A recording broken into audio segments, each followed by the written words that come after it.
Dr. Eric Kelly III and a host of phenomenal speakers from all around the globe for this 7-day virtual event that you don't want to miss.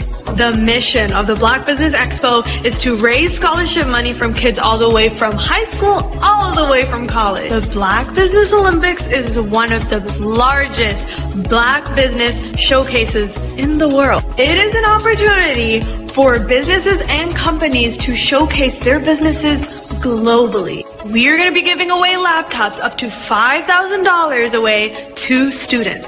Again, I'm Olivia Appleberry, the founder of 2 Cents Finance and one of the speakers for the expo. I am so excited to see you there. For more info, go to www.blackbusinessexpousa.com or call 919-308-9090 and hope to see you there.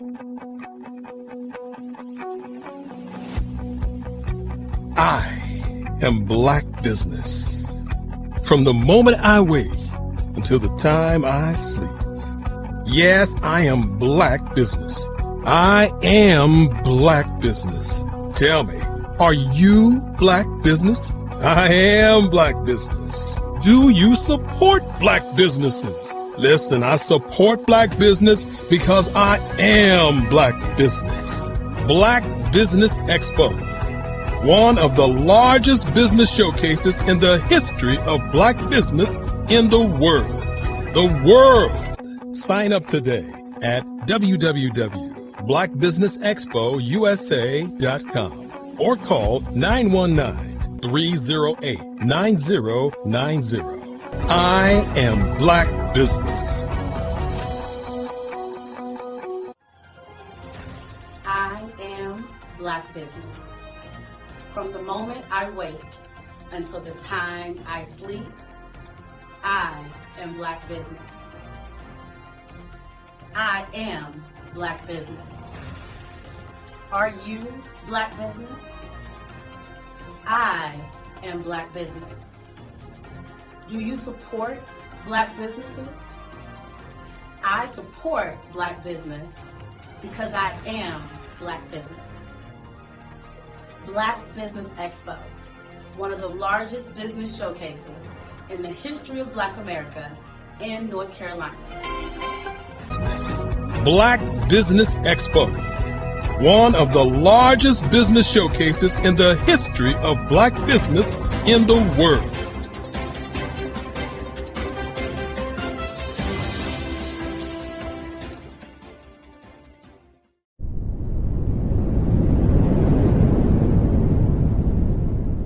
I'd like you to imagine with me, if you will, opening an app where you can collaborate with like-minded individuals from around the world, get inspiration and in-app tools to launch and grow your business, as well as share your knowledge and earn compensation, all in one app. Well, the name of that app is Truso, short for Truly Social. Hi, I'm Matthew Newman, the founder and CEO of Truso, a new concept in social media. Truso is designed from the ground up to be a platform that's both social and empowering for all its users. How exactly do we do that? I'm glad you asked. First, Truso brings the world together via video. Psychologists assert that video provides a significantly more effective connection than audio only. When you enter a community on Truso, you're face to face. Second, on Truso, you don't have to have 1 million followers to monetize. Our business model allows all hosts and moderators to monetize, no matter the size of your following, by 1, producing fee-based content, and 2, inviting others to join the platform as subscribers. Even more, Truso has an in-app resource library with over 100 free resources, forms, and documents to help you build your brand and grow your business. Third, Truso is inclusive. The deaf and hard of hearing communities make up 360 million people worldwide. Unlike audio-only apps, Truso embraces this community, providing a networking platform that allows them to participate via video and closed captioning. We even have a deaf and hard of hearing foundation in the works as well. Fourth, Truso is both social and safe.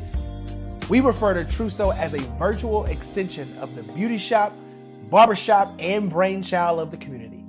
A place where there's laughter, along with wisdom, growth-oriented conversation, and genuine connections in a safe space. Trousseau even has proprietary security to ensure we maintain a safe environment for everyone. Where are we at now?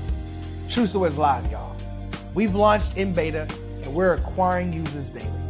We have an incredible development and marketing team, plus amazing celebrity influencers at the table, helping us spread the word around the globe, beginning within the African diaspora and beyond by creating a safe space for growth, connection, and collaboration.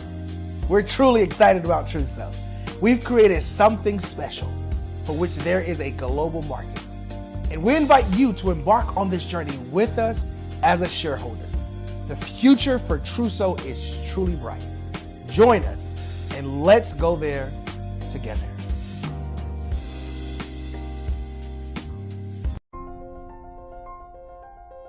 What if you could build your own city? A place where every child can find nurturing people to help them achieve their full potential. A place where every adult can access job training support.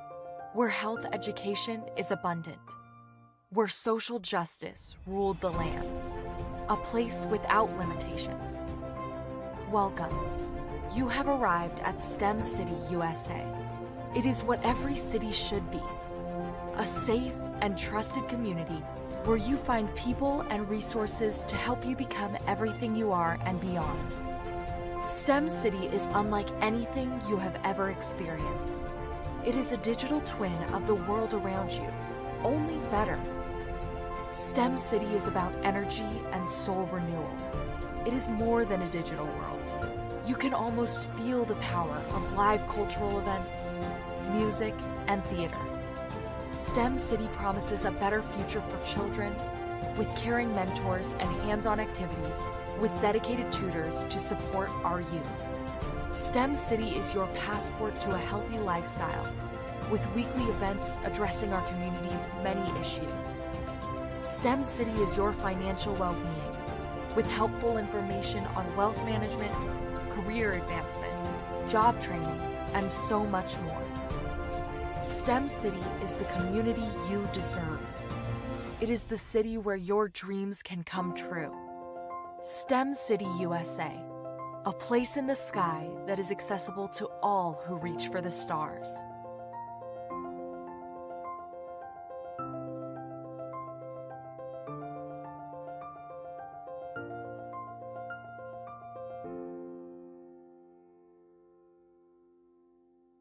The Black Business Expo's mission is to raise funds for high school seniors going to college or K-12 entrepreneurs. This expo is a fundraiser for students. Please, you may go to www.blackbusinessexpousa.com to donate to the scholarship fund or use the Cash App at $BBXUSA.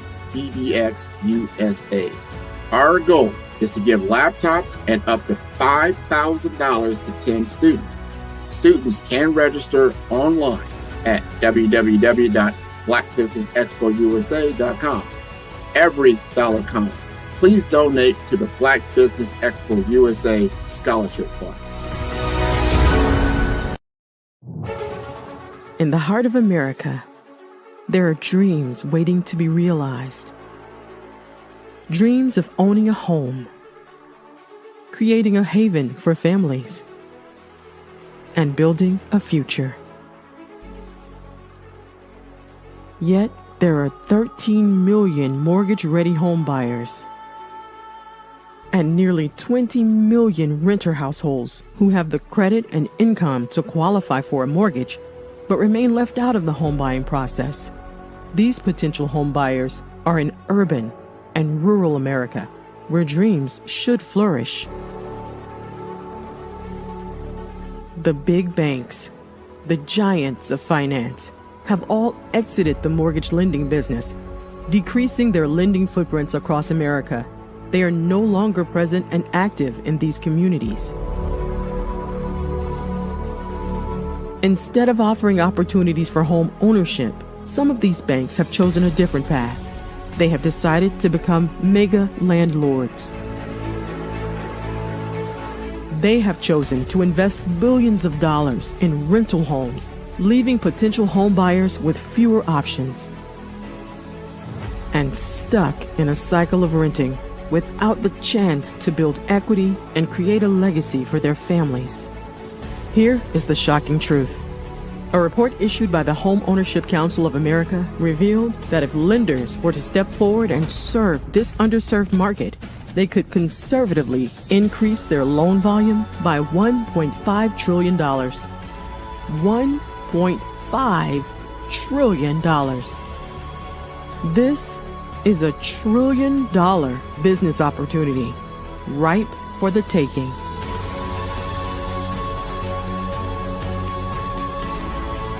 That's why I Have a Dream Home is here. We support the American dream of home ownership in urban and rural America.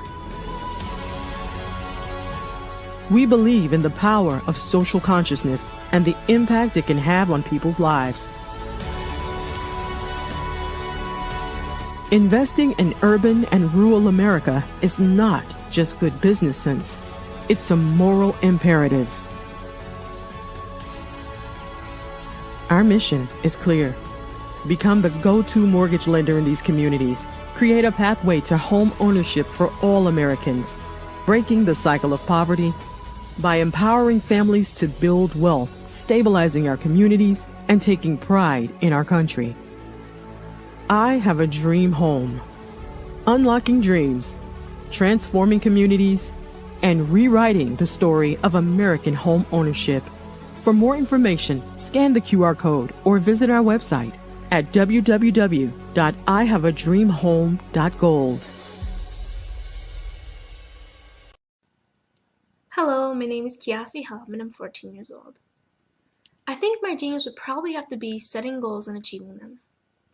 I say this because ever since I was young, I always wanted to be an author, and at age 11 I ended up achieving this. But not only did I end up becoming an author, I ended up becoming a public speaker, a publisher, a business owner, all these great things. The name of my business is Written by Kids Publishing Company. I decided to start this company because I thought it was important for me to help kids my age express themselves through literacy and just achieve their own goals. Because to me, achieving goals is the best thing in the world to feel. It's you just achieving things and aspirations that you set for yourself. And I know that everybody is capable of this, because even if you don't end up achieving the goal, you still tried your best, and that's the most important thing. And everybody is capable of this because genius is common. Thank you. Did you know women represent just 3% of Fortune 500 CEOs and less than 15% of corporate executives at top companies worldwide? Have you wondered what the secrets are to getting into the top ranks, whether in the private or public sector?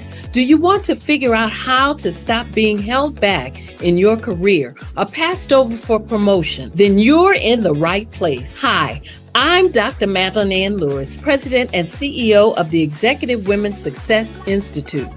I have decades of experience in the military, the federal government, and corporate America, and my mission is to help women succeed and tap into their full potential. I want to reach 1 million plus women around the world to become the leaders they are meant to be.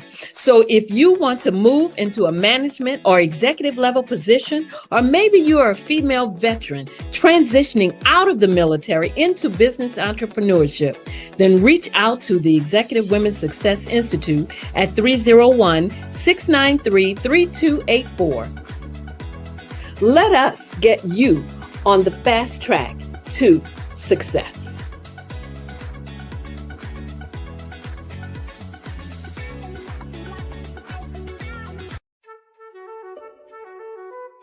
This is Dr. Arnold T. Petsworth. He's the owner of Petsworth Vet World, a veterinary clinic in Hopton, Connecticut. His patients include dog, cat, frog, fish, Goldie, dog, and this alpaca. Due to doctor-patient confidentiality, we can't tell you their names. Business at Vet World was steady, and then quarantine hit. Neighbors brought new four-legged friends into their homes. Bunnies. Bunnies everywhere. Dr. Petsworth welcomed these new patients with open arms. The only problem? There were more appointments than he could manage. That's when Dr. Petsworth turned to his American Express business card, which offers spending potential that's built for his changing business needs. He decided to hire a new assistant, Julio, and with spending power built for business purchases, he used his card to furnish a new exam room. Together, Dr. Petsworth, Julio, and American Express Business made sure all the pets of Humpton got the love and care they deserve. And everyone was happy. Get the card built for business by American Express.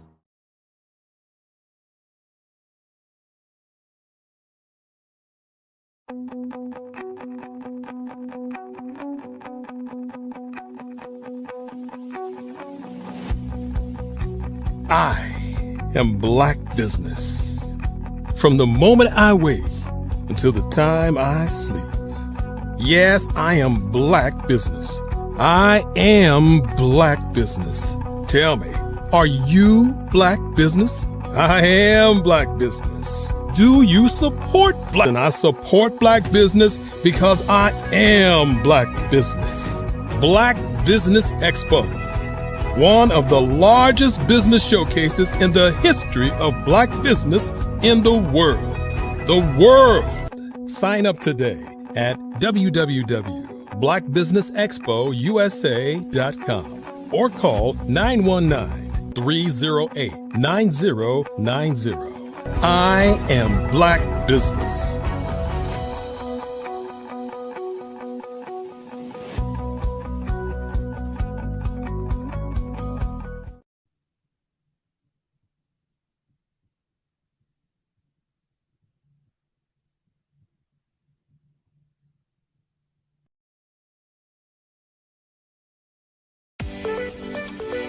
You are in the right place at the right time. The Black Business Network opens again for its Black Business Olympics, a 24/7 broadcast on business, strategies, global branding, social media marketing, finance, advertisement, and much, much more.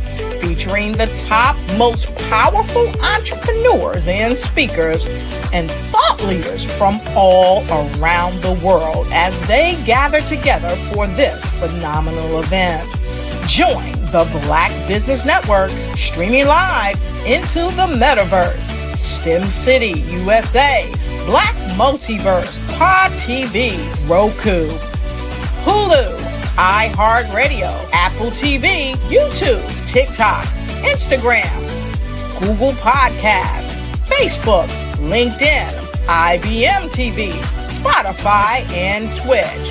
Tune in today and be a part of this amazing movement. The Black Business Olympics welcomes you.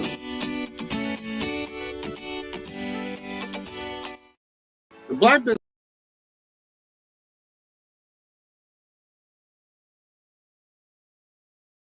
The Black Business Expo's mission is to raise funds for high school seniors going to college or K through 12 entrepreneurs. This expo is a fundraiser for students. Please, you may go to www.blackbusinessexpousa.com to donate to the scholarship fund or use the Cash App at $BBXUSA. Our goal is to give laptops and up to $5,000 to 10 students. Students can register online at www.blackbusinessexpousa.com. Every dollar counts. Please donate to the Black Business Expo USA Scholarship Fund.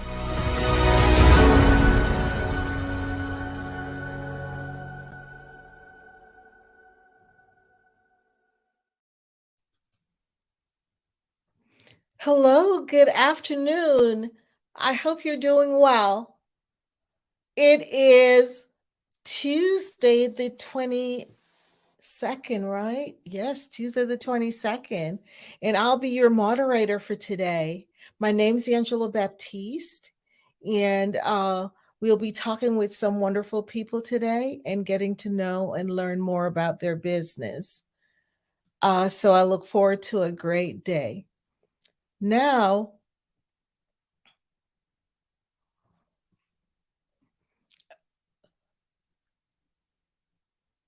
So, good afternoon again, business owners, entrepreneurs, thought leaders, and corporations. Welcome to the Black Business Network.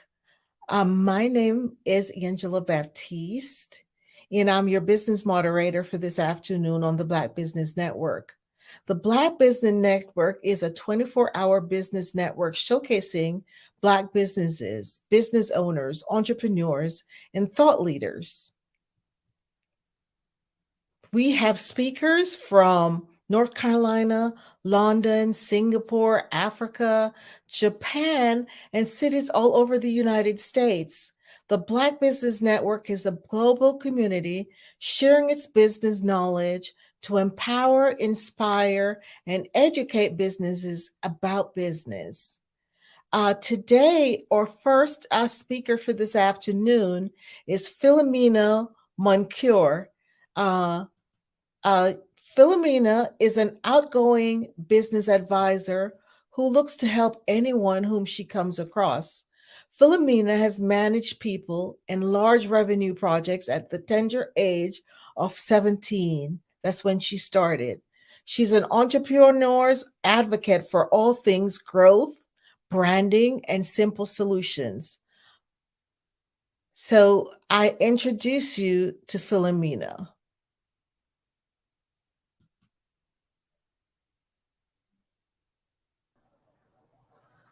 Hi, Angela. Hi, Philomena. How are you doing? I'm doing well, and thank you for introducing me and just having me on this platform. I'm so excited to share. Such a pleasure to get to meet you. And always remember, genius is common, and I'll see you on the other side. Perfect. Thank you, Angela. Hi, everyone. I'm Philomena Moncure, as Angela introduced me. I'm here in Florida, Orlando, sunny Orlando, Florida. And I am just one of these folks who awesomely introduce different business owners to other people. I love networking. I love to just learn what are business owners facing. What is it that you're challenged with? But before I start sharing with you some different tips, some different things that you can use in your business starting today, who am I? And why do I have this leverage to share with you? Well, I'll tell you my backstory and why I'm so passionate in what I do. My parents are from Haiti. And as many people may know or may see in the news, it's an impoverished country, but it's full of love and full of just heartfelt giving. And so when my parents came to this country, they instilled hard work, compassion, love, and everything for the humankind. So watching my parents be entrepreneurs in a foreign land with a foreign language, I watched every single day that they would wake up, they would go to work. They would not cry or have apologies for things not going exactly as they wanted, but they worked harder. They took every bump in the road as an example or as a lesson. So growing up, I saw how entrepreneurship, it's rewarding. However, it's very, very challenging. So in high school, I wanted to just get my hands into small business and learn as much as I could. So therefore I can help my parents. That was the big goal. The big goal was to help mom and dad. Ultimately, I fell in love with helping small business owners. Now, my very first job, I'll tell you, it was working a Super Bowl at the stadium in Miami, Florida. Now, the one thing I learned is the value of a commodity, being able to give an item to someone and they would pay me in cash. And they would pay for that service, whether it was pizza or hot dogs or whatever it was. But it was an honest earning wage. I learned the fact that the stadium itself, because I was behind the scenes, they would buy something at low cost and they would monetize it with a larger dollar. So with that, I took that back to mom and dad. I said, okay. I sat them down. I said, let's buy things at low cost. and let's mark up the price. I am 15, 16 years old, maybe telling my parents how to run their business. Fast forward, I go off to college. My goal was to become a lawyer at this point because that's what I thought I really wanted to do. No, I really, really, really wanted to help entrepreneurs. At this point, my siblings, they were starting their own businesses. And as they are going on their entrepreneurial journey, they asked me to help. They've seen what I've done with mom and dad's business. They saw how we were trading internationally, how we cut costs and grew profits. And so automatically, they're like, hey, little sis, help me. My older siblings are in a medical field. One was in the trucking industry. And a lot of it was based off of, hey, look at my business. How can you help me? So my passion, as you can hear, it's all about helping my family. But over the years, I found that as I meet people, I wanted to know, hey, what's your passion? What drives you? What is that thing that makes you think, hey, I can monetize this, be an entrepreneur, and set up a legacy for myself and for my family? And that is the thing, that is the shred that keeps me going, that makes me want to help entrepreneurs. Now, as an entrepreneur, I know you guys are facing a lot of roadblocks and a lot of challenges. A lot of times it's just knowing how to get started. Oftentimes it may be getting hold of vendors. A lot of times it's marketing. But all in all, as an entrepreneur, there are so many challenges that you're facing. Now, think of this question. How many times have you sat at your computer and you thought to yourself, is there a better way? Now, are you facing daily demands with running your business? Is there something that's always taking up a lot of your time? I want you to do this. Grab a piece of paper. I want you to write down 3 things that you do on a daily basis for your business. I'll give you some time to write those 3 things down. Now, I want you to add another 3 items, things that you know you cannot end the day without doing for your business. That makes a total of 6 items that you're doing for your business every single day. Now, are you wavering between a few different things that you're not putting on this list? Chances are you are. Chances are there's a few other things you would love to put on that list, but these are your top 6 things that you feel you have to do every single day.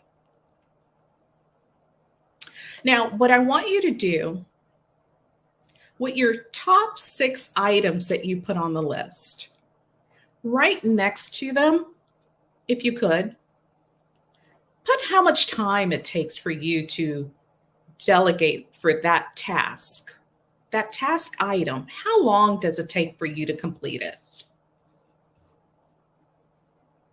I'll give you a minute to do so. Now, some items may be 15 minutes, some may be an hour, some may be 30 minutes.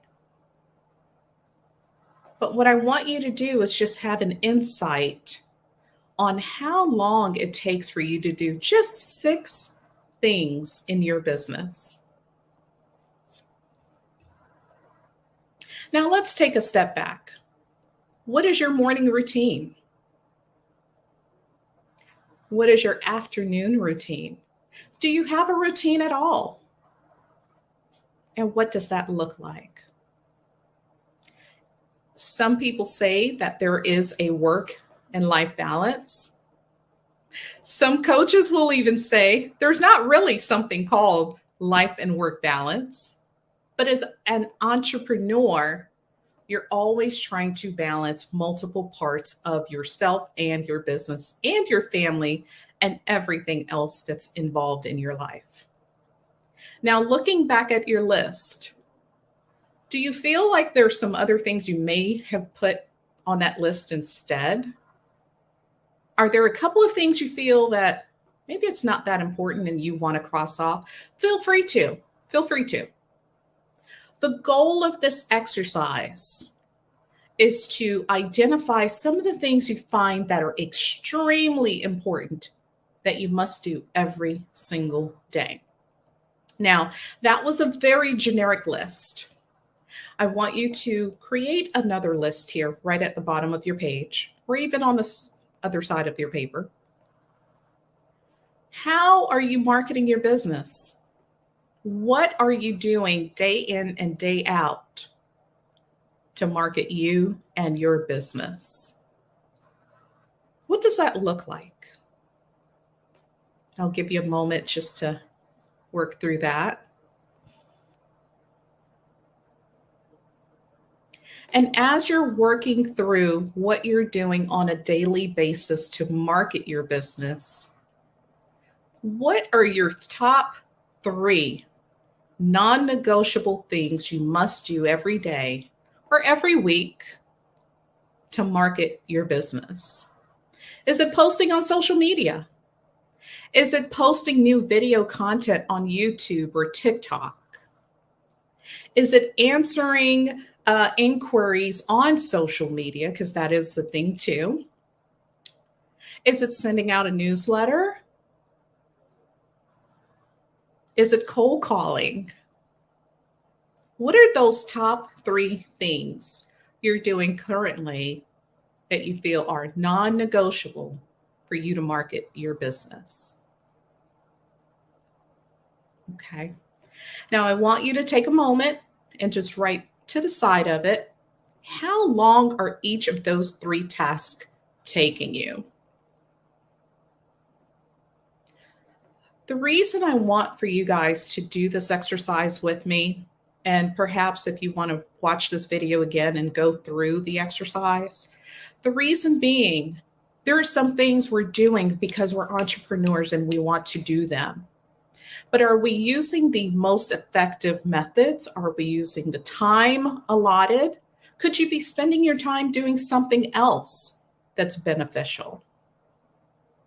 There's no right or wrong, but sometimes as entrepreneurs, we need to just think about, hey, maybe there's this one thing that could save me time, that could save me energy, that could maybe perhaps bring up my revenue. Because ultimately, that's what most entrepreneurs want, is a better revenue, more time with family, perhaps just streamlining things. And that's okay too. Now, I'm going to give you a couple of facts, and we're going to come back to your top 6 and your top 3. Did you know that 91% of small business owners are struggling with the economic impact in their current industry? 91%. 68% of business owners will pass on their higher costs to consumers by raising prices. There's nothing wrong with it.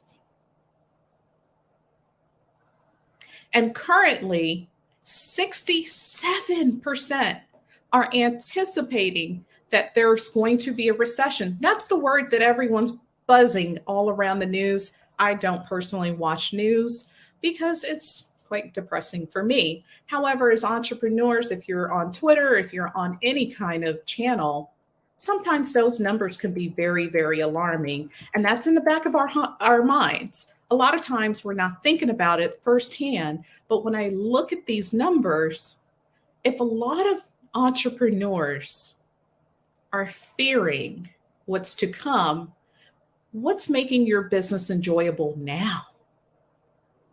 How are you enjoying your business? What are you doing to make it different? Now, a lot of folks when they're in their business, they're working on the business and they're not enjoying it. But they're looking for a few different things. One, they're looking for ways to market their business better. They're looking for ways to reach a bigger audience. A lot of business owners are looking for ways to use now technologies like ChatGPT or even automating some of their tasks. Now, we're finding that 38% of business owners who are now leveraging technology are doing better. They're booking more. They're able to get repeat clients. They're able to respond to their clients quicker. Now, going back to the list that we originally talked about, those top 6 things, I'll share with you what some of the top 6 are for a lot of business owners. 1 is phone calls back or responding to email. 2, and these are the top 6 things that they have to do in their business to be profitable, to be successful, to feel as if they have a handle on their company. So 1 is responding to phone calls and emails. Number 2 is posting somewhere on social media. And when we talk about posting, and I'll cover that in a second, it's not necessarily all the channels that they need to, but it's whatever they're comfortable with. It may be Facebook, it may be Instagram, but they're posting on at least one social media channel. And the third thing or task that a lot of business owners feel that they must do on a daily basis is actually do an outreach. An outreach could be a newsletter. It could be cold calling. It could be just reminding people that, hey, you looked at a product of mine or you have a quote for a service. I haven't heard from you. Now, when we talk about the entrepreneur's journey and how business owners are figuring out a way to do things, technology should be your best friend at this point. It's not going backwards. As much as we would want to put the genie back in the bottle, it's here to stay. It's here to stay. So what technologies are you using currently? Are you following trends? Or are you looking at individual technologies to help you and your business based on what your needs are? Now, that in itself could be very complicated, convoluted, confusing, scary, all of these negative words, but here's what I want to share with you. There are some platforms today that simplifies your entire day. Yeah. It will simplify your client contacts, all of your messaging, your social media, your books, what's coming in, what's going out, what's out there that's floating that hasn't been paid. There's a lot of technology. I just wish that our Black business owners would not be so afraid of technology. The caveat is not to have so many systems in place. The old adage of having too much of one thing, too much technology can be a hindrance, but the right technology could be a blessing. Could be a very good blessing to you, your business, your growth, and your bottom line. Now, let's talk about social media for a second. Ooh, that's social media. Some people love it. Some people despise it. Some people, they figure, hey, it's here to stay. I might as well try it. But are we monetizing it? Are we utilizing all the tools that are in front of you? And for some, it's just a platform. It's just a place to post, but it doesn't generate revenue. Now, here's the thing I'll tell most Black business owners. Posting is great. Putting your information on social media is a start, but have your systems in place to where you're able to not just be a face on social media, but that you're a source of information for people to go back to. Give more than you're asking. That would be my number one tip. Give more information, give video, give content on things that people can do to resolve an issue that they may have within your line of business. For example, carpet cleaner. Carpet cleaner, he says, hey, give me a call. I'll clean all your rooms for $99. Great, no problem. But the carpet cleaner who tells me, hey, you can use 7-Up and baking soda. I'm just making this up. This may be entirely wrong. But for the cleaning spot, here's what you can do. Now, because I'm a consumer who looks at this carpet cleaner as not someone who's trying to sell me all the time, but who is giving me valuable information, I am now looking at this business as a trusted advocate, a trusted company that I should do business with in the future. Now, I can also take that content as a consumer and I can share it. That little piece of advice, that DIY of how to clean my little spot on my carpet, it may go the furthest than that carpet company asking me to do business with them. Now, as the entrepreneur, posting is great. However, add value. Automate some of your add value content. Now, let's see if I can share my screen with you guys.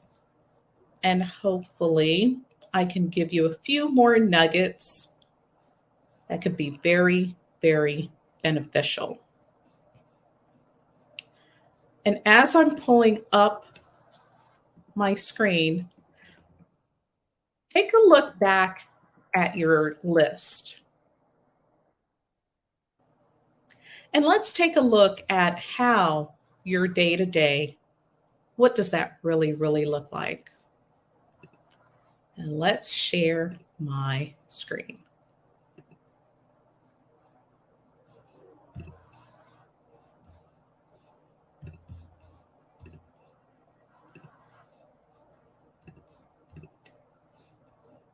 Perfect. I would love when we rewatch this to be able to see how you guys are sharing the top 6 things that you're doing in your business day to day. I would love to know more about that. All right. It may not let me share, and that's okay. So I will read to you just a couple of things. So as business owners are overwhelmed, the number one thing is knowing their top 6 things that are in their way. Now, a few more things that new startups, I'm going to talk to new startups here. Getting discovered online, managing their staff, customer communication, and jobs. Now, for new startups, being found online is very important. Think of looking at an aggregator. An aggregator can be something similar to Thrive or Yext.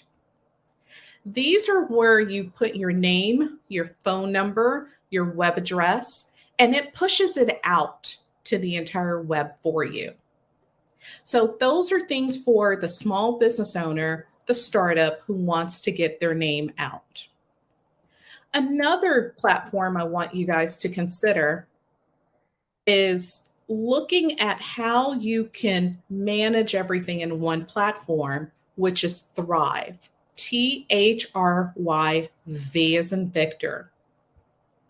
And if you want to know more, you can definitely visit me at callphilomena.com, and where I show you a bit more about your reputation online, posting into different medias like your Facebook, your Twitter, Instagram, LinkedIn, all in one platform, guys. So it's not as if you're going to Facebook individually, Twitter individually, but you're posting one piece of content and it's going out to the web. The other things you're considering is, how are people able to book with you or purchase from you? Are you making that simple?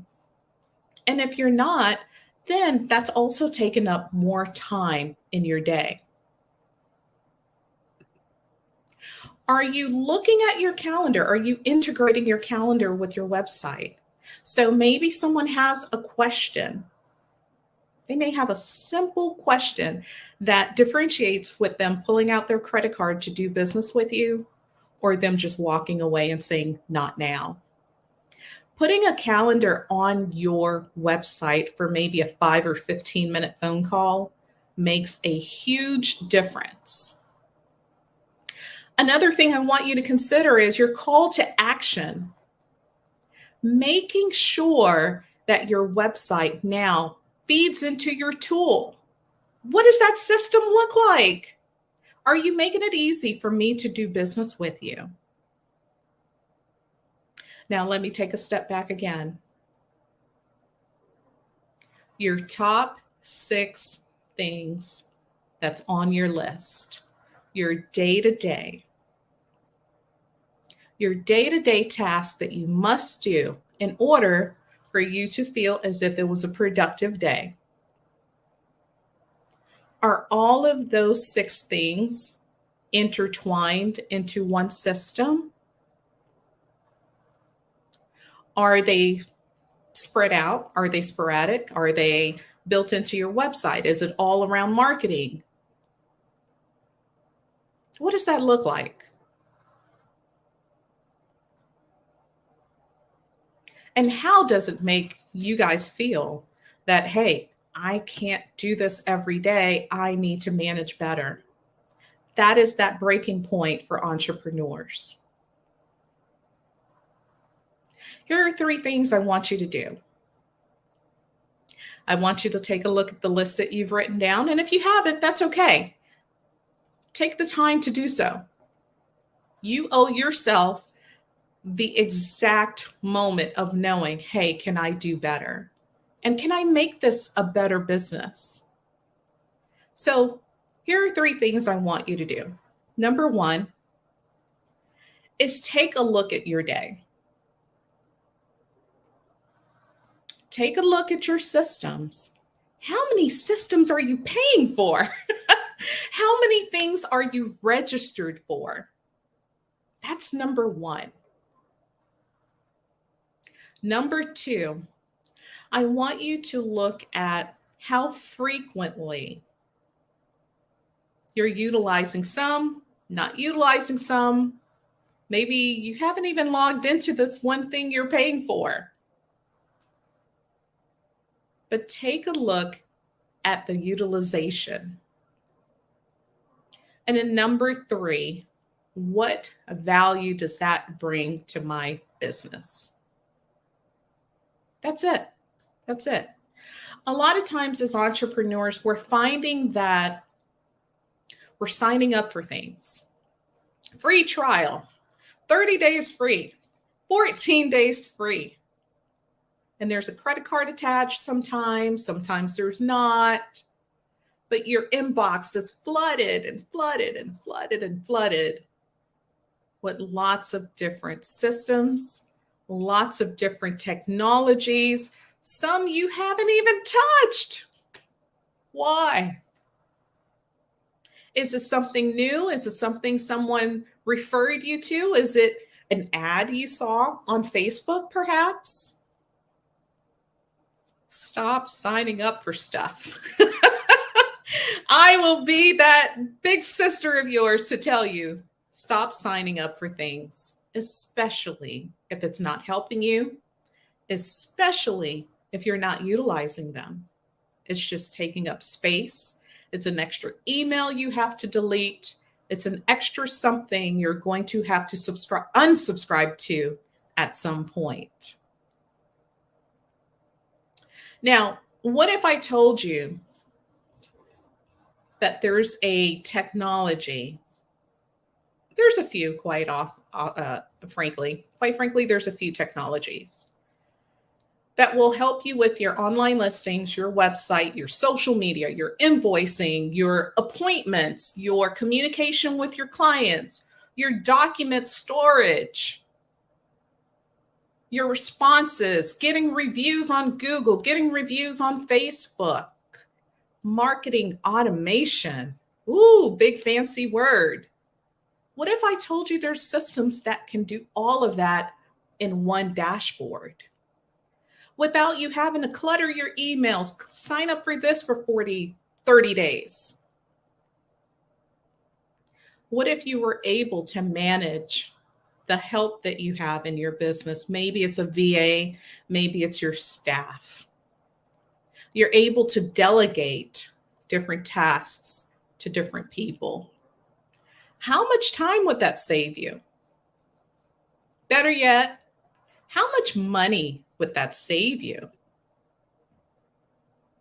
Here's another question. How much money would it make you? So remember some of the top things as an entrepreneur. It's saving us time, saving us money, and making us money. To me, those are some of the top 3 things for entrepreneurs that they're always talking about when it comes to marketing or even software or systems. Is who can save me time, save me money, and help me grow my business. Now, as you're looking around the internet and you're looking for systems, some of the things I want you to consider are going to be a few different things. Number 1, look to see how they integrate with other systems. Are they on the Google Play Store? Are they on the Apple Store? The reason I want you to consider that is because they go through rigorous testing for security. Apple does not want a software on their platform if it's not secure. Number 2, does it play well with social media, your Facebook, your Twitter, your Instagram? Google My Business. Does it play well with that? Thirdly, I want you to think about, how am I going to use this system? What are the top 6 things from my list that it's going to solve? Because again, I don't want you signing up, getting new systems, putting things into place if it's not going to solve anything. And lastly, see what it's going to replace in your day-to-day. Meaning, does it take it off your list? Does it take it off your desk? Does it make your life easier? Now, a lot of people will ask, Philomena, I don't know what to use. That's okay. There are tools out there who can help you, and I can certainly help you figure out what's best for you. What's best for one business is not necessarily the best tool for the next company. Every company is different. Every business owner is different. All of your goals are different. So look at what's going to be best for you. One of my favorites, I'm a little partial to it, it's Thrive. I love this software for what it can do, what it does for business owners, which is grow revenue and save time and save you money. I'm going to share just a few numbers with you that I think you'll appreciate. So with the Thrive software, in just 60 days, we were able to see a 25% increase of new clients. 25% more new clients. What business owner couldn't use that? In that same time frame, we saw 61% new clients, appointments booked. That means we were able to not just get their clicks from their website, their social media, but we're able to get 61% more booked appointments. And then in over a year, 86% more revenue through those same bookings. So it's not just that they booked an appointment, but there was also some nurturing that happened. So we were able to keep in contact, automating, those contacts with those business owners and clients. So they were able to turn not just the not now, but into advocates and into eventual clients that were spending money with them. So just automating just a couple of tasks within the business, we're able to grow them by 80+%. Who wouldn't want that in their business? When it comes to your small business, I would challenge you to simplify your processes. I would challenge you to get systems in place. A system in place that automates, saves you time, grows your business, and helps you just take off a little bit of that stress. I am Philomena Mancour. You can reach me at phone number 407-733-7776. You can also reach me at my landing page, which is callphilomena.com. That's callphilomena.com.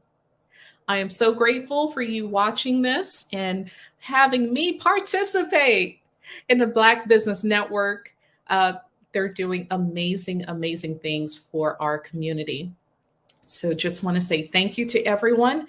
And hopefully you've grabbed just a nugget or two and you're able to grow your business and get to those goals that you want.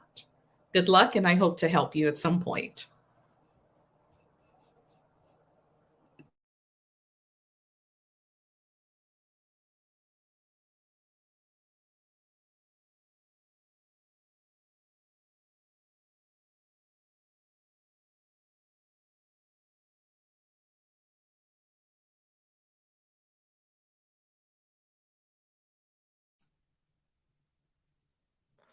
Thank you, Philomena, for giving us this wonderful tips.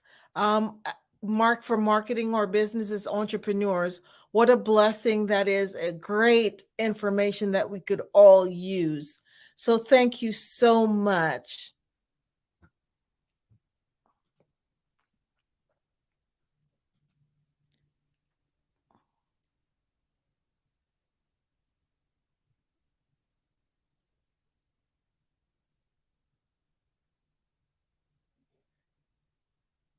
Hey guys, my name is Caden. I'm the CEO of Caden Teaches, and my genius is teaching kids about financial literacy.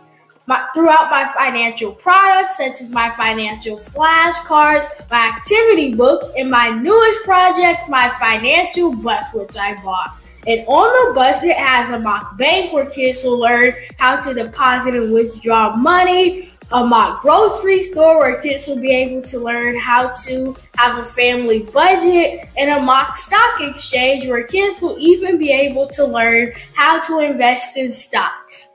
Now, I decided to start teaching kids about financial literacy because I find that most kids graduate high school without even knowing the basics about financial literacy. And I feel if I were to teach kids about financial literacy, that I would be able to help kids tap into their genius. And I actually learned about financial literacy to my dad because I would go to business meetings with him and I would always see that they were talking about financial literacy.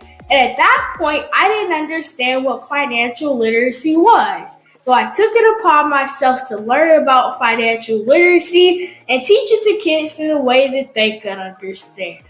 But I want you guys to help me help kids tap into their genius by going to my website, cadenteaches.com, and you can sew into me in my financial bus by going to my GoFundMe link. And remember, if Caden can, you can too. Because genius is common.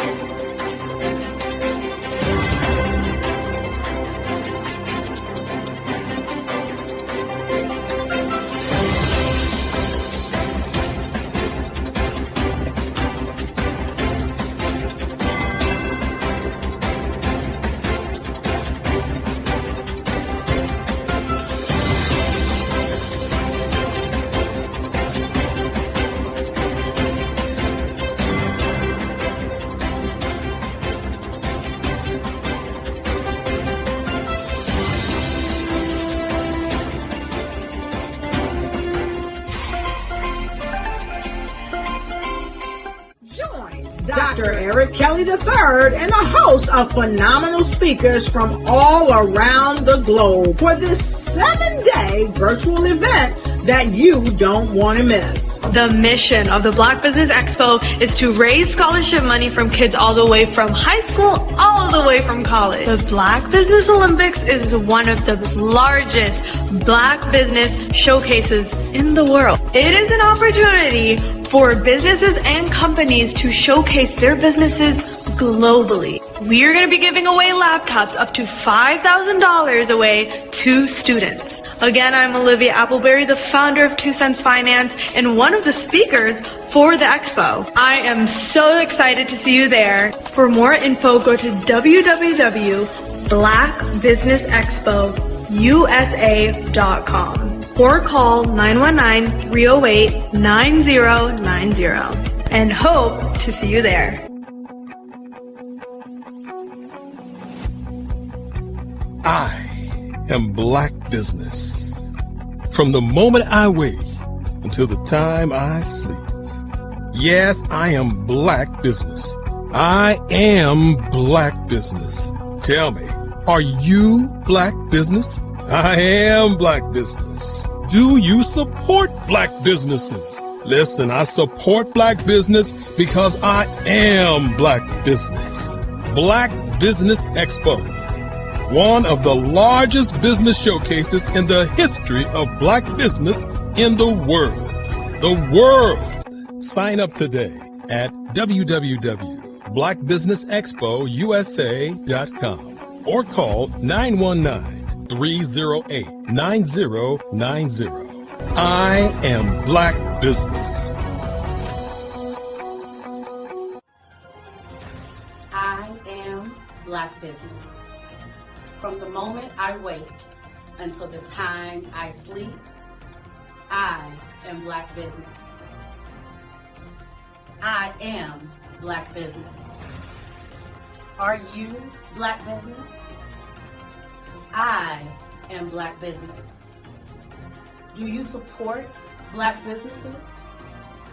I support Black business because I am Black Business. Black Business Expo, one of the largest business showcases in the history of Black America in North Carolina. Black Business Expo, one of the largest business showcases in the history of Black business in the world.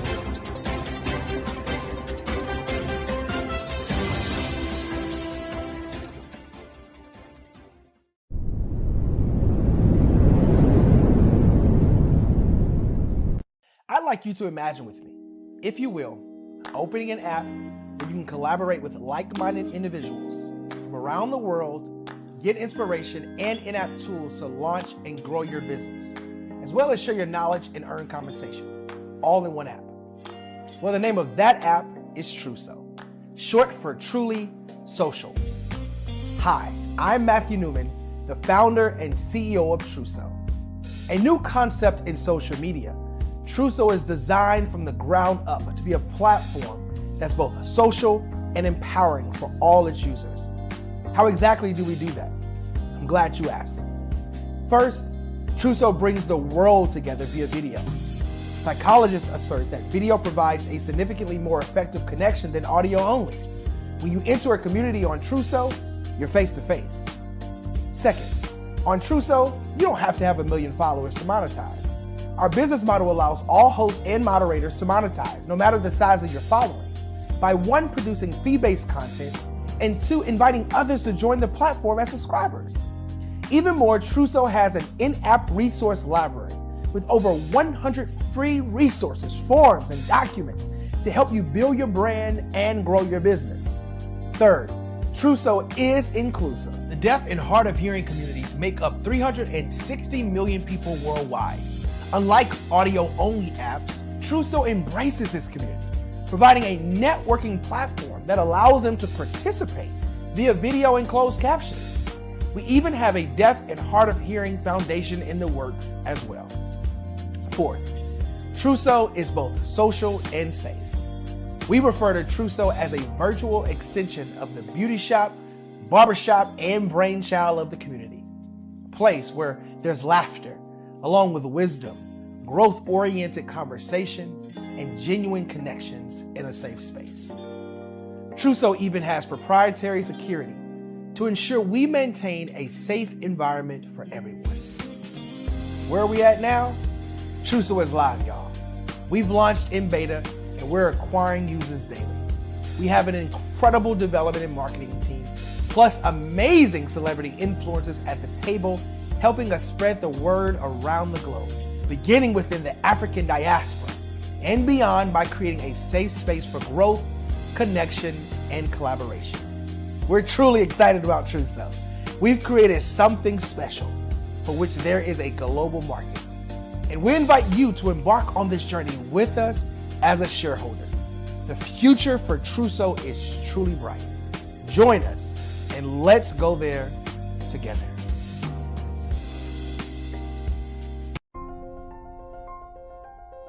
What if you could build your own city? A place where every child can find nurturing people to help them achieve their full potential. A place where every adult can access job training support. Where health education is abundant. Where social justice ruled the land. A place without limitations. Welcome. You have arrived at STEM City USA. It is what every city should be. A safe and trusted community where you find people and resources to help you become everything you are and beyond. STEM City is unlike anything you have ever experienced. It is a digital twin of the world around you, only better. STEM City is about energy and soul renewal. It is more than a digital world. You can almost feel the power of live cultural events, music, and theater. STEM City promises a better future for children with caring mentors and hands-on activities with dedicated tutors to support our youth. STEM City is your passport to a healthy lifestyle with weekly events addressing our community's many issues. STEM City is your financial well-being with helpful information on wealth management, career advancement, job training, and so much more. STEM City is the community you deserve. It is the city where your dreams can come true. STEM City USA, a place in the sky that is accessible to all who reach for the stars.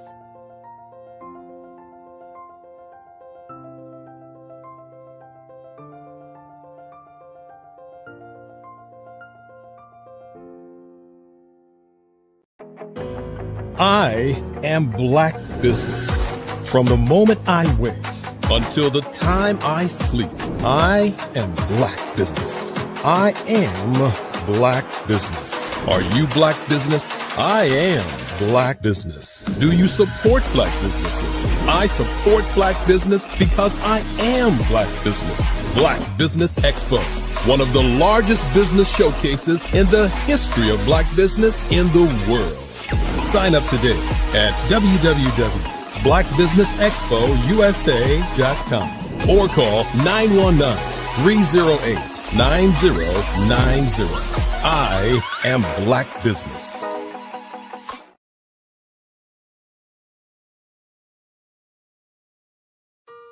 Hello, this is Israel, and I am CEO of Daydreams Interactive and author of Princess Planet.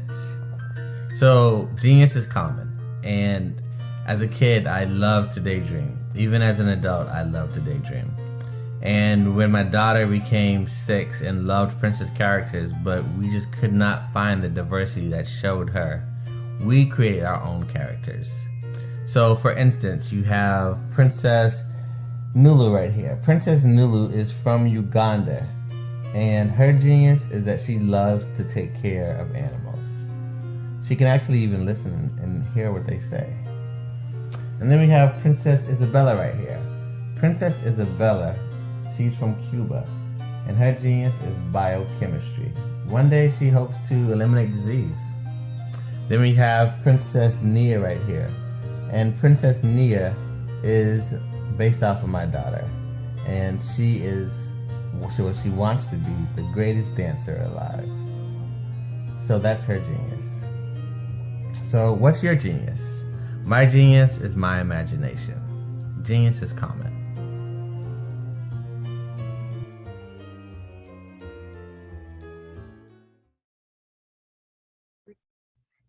Hey, Ivanka Faraby here.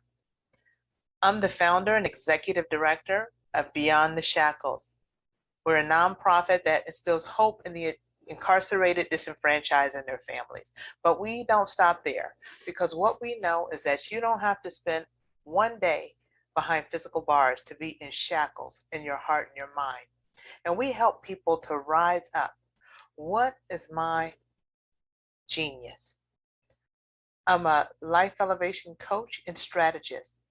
I'm a motivational speaker, and I help people to navigate the difficult terrain of adversity.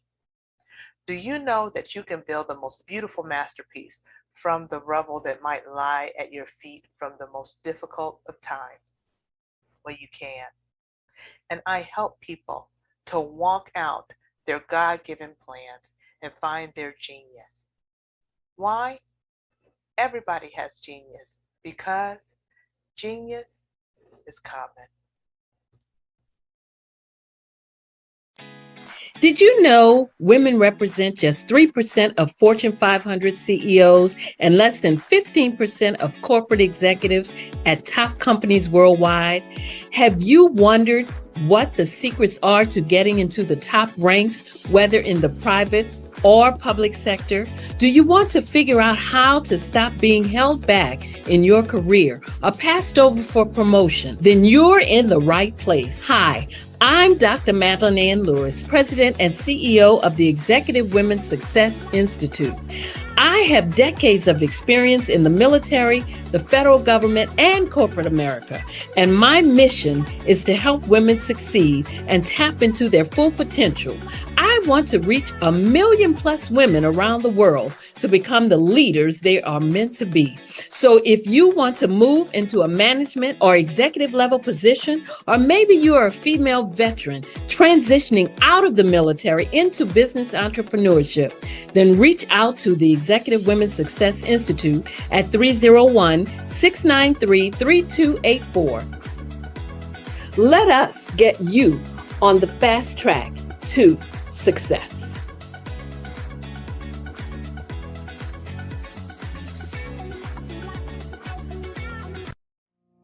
Did you know that approximately 333.34 million businesses exist today, according to a report from 2021?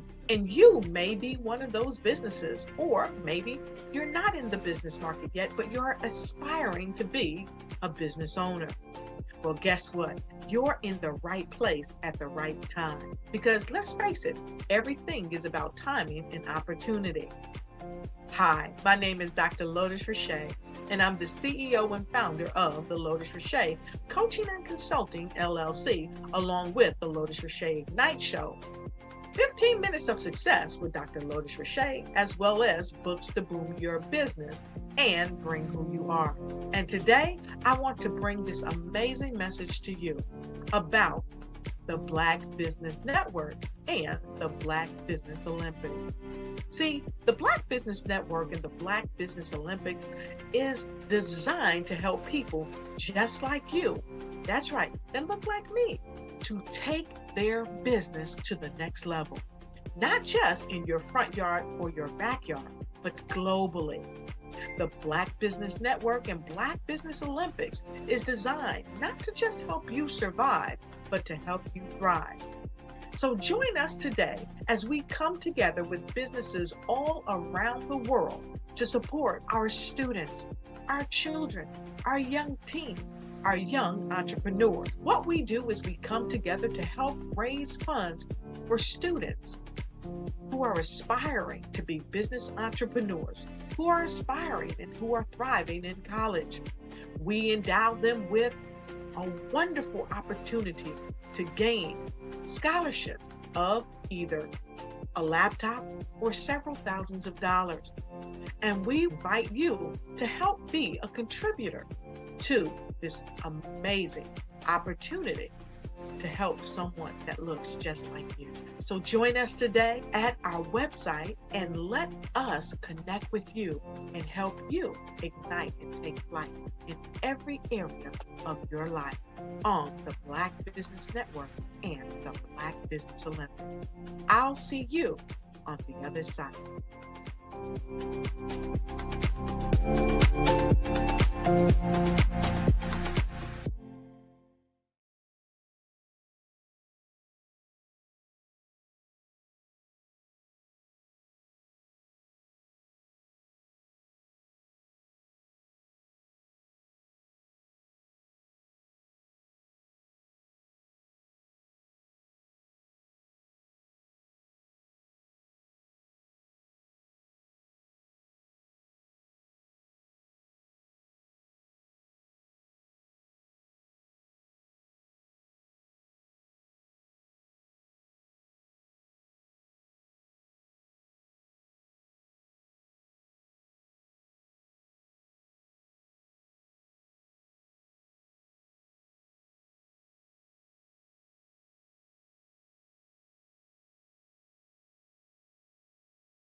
Prepare for what's coming and dominate in economic winter.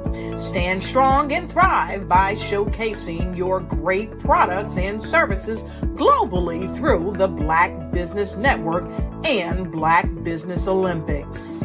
The Black Business Network has showcased over 2,000 companies with over $7 billion in sales each year. Over 10 million attendees have viewed the rebroadcast each month. Through the Black Business Olympics, unique styles of business training and mentoring are turning students into business owners and entrepreneurial warriors who will dominate in any economy.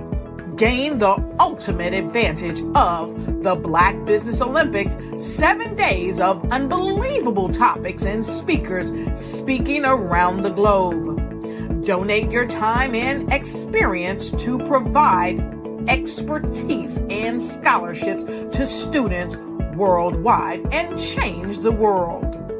Now, more than ever, new insights, tools, strategies, and capabilities are needed. This is your chance for a major presentation to the world. Fill out the form and join the more than 2,000 speakers who have presented to over 200 countries. Join the Black Business Network streaming live into the metaverse, STEM City, Black Multiverse Enterprises, Hulu, Amazon, YouTube, iHeartRadio, Apple, Facebook, LinkedIn, Pod TV, IBM TV, Spotify, and Google Podcasts. Sign up today. Spaces are limited, and we will see you there.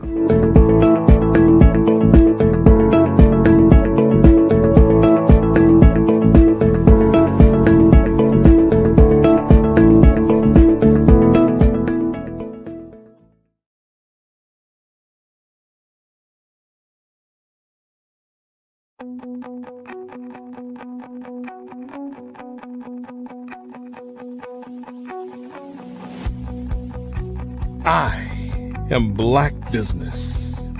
From the moment I wake until the time I sleep. Yes, I am Black Business. I am Black Business. Tell me, are you Black Business? I am Black Business. Do you support Black businesses? Listen, I support Black business because I am Black Business. Black Business Expo. One of the largest business showcases in the history of Black business in the world. The world! Sign up today at www.blackbusinessexpousa.com or call 919-308-9090. I am Black Business.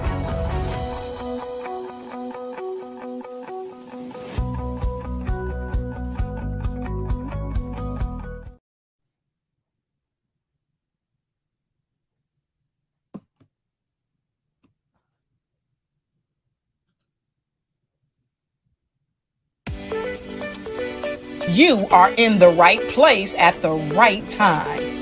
The Black Business Network opens again for its Black Business Olympics, a 24/7 broadcast on business, strategies, global branding, social media marketing, finance, advertisement, and much, much more. Featuring the top, most powerful entrepreneurs and speakers and thought leaders from all around the world as they gather together for this phenomenal event. Join the Black Business Network streaming live into the metaverse, STEM City USA, Black Multiverse, Pod TV, Roku, Hulu, iHeartRadio, Apple TV, YouTube, TikTok, Instagram, Google Podcasts, Facebook, LinkedIn, IBM TV, Spotify, and Twitch. Tune in today and be a part of this amazing movement. The Black Business Olympics welcomes you.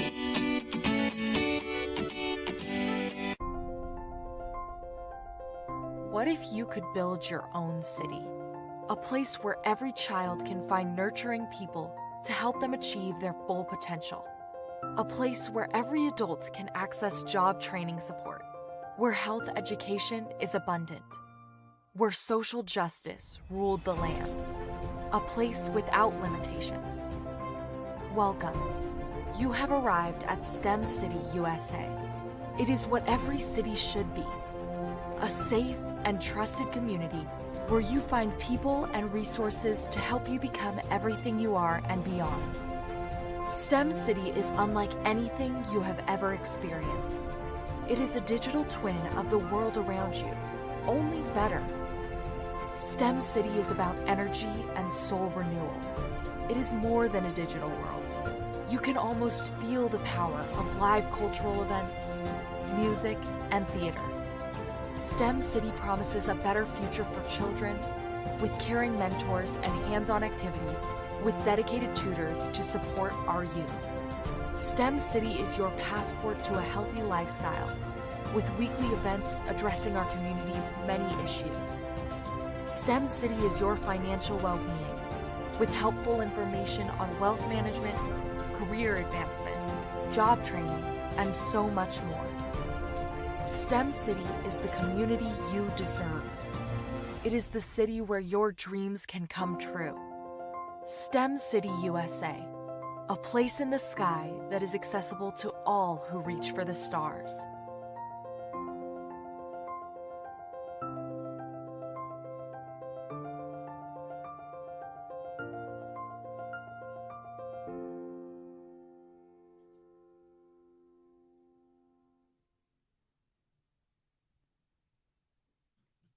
Good afternoon, business owners, entrepreneurs, thought leaders, and corporations.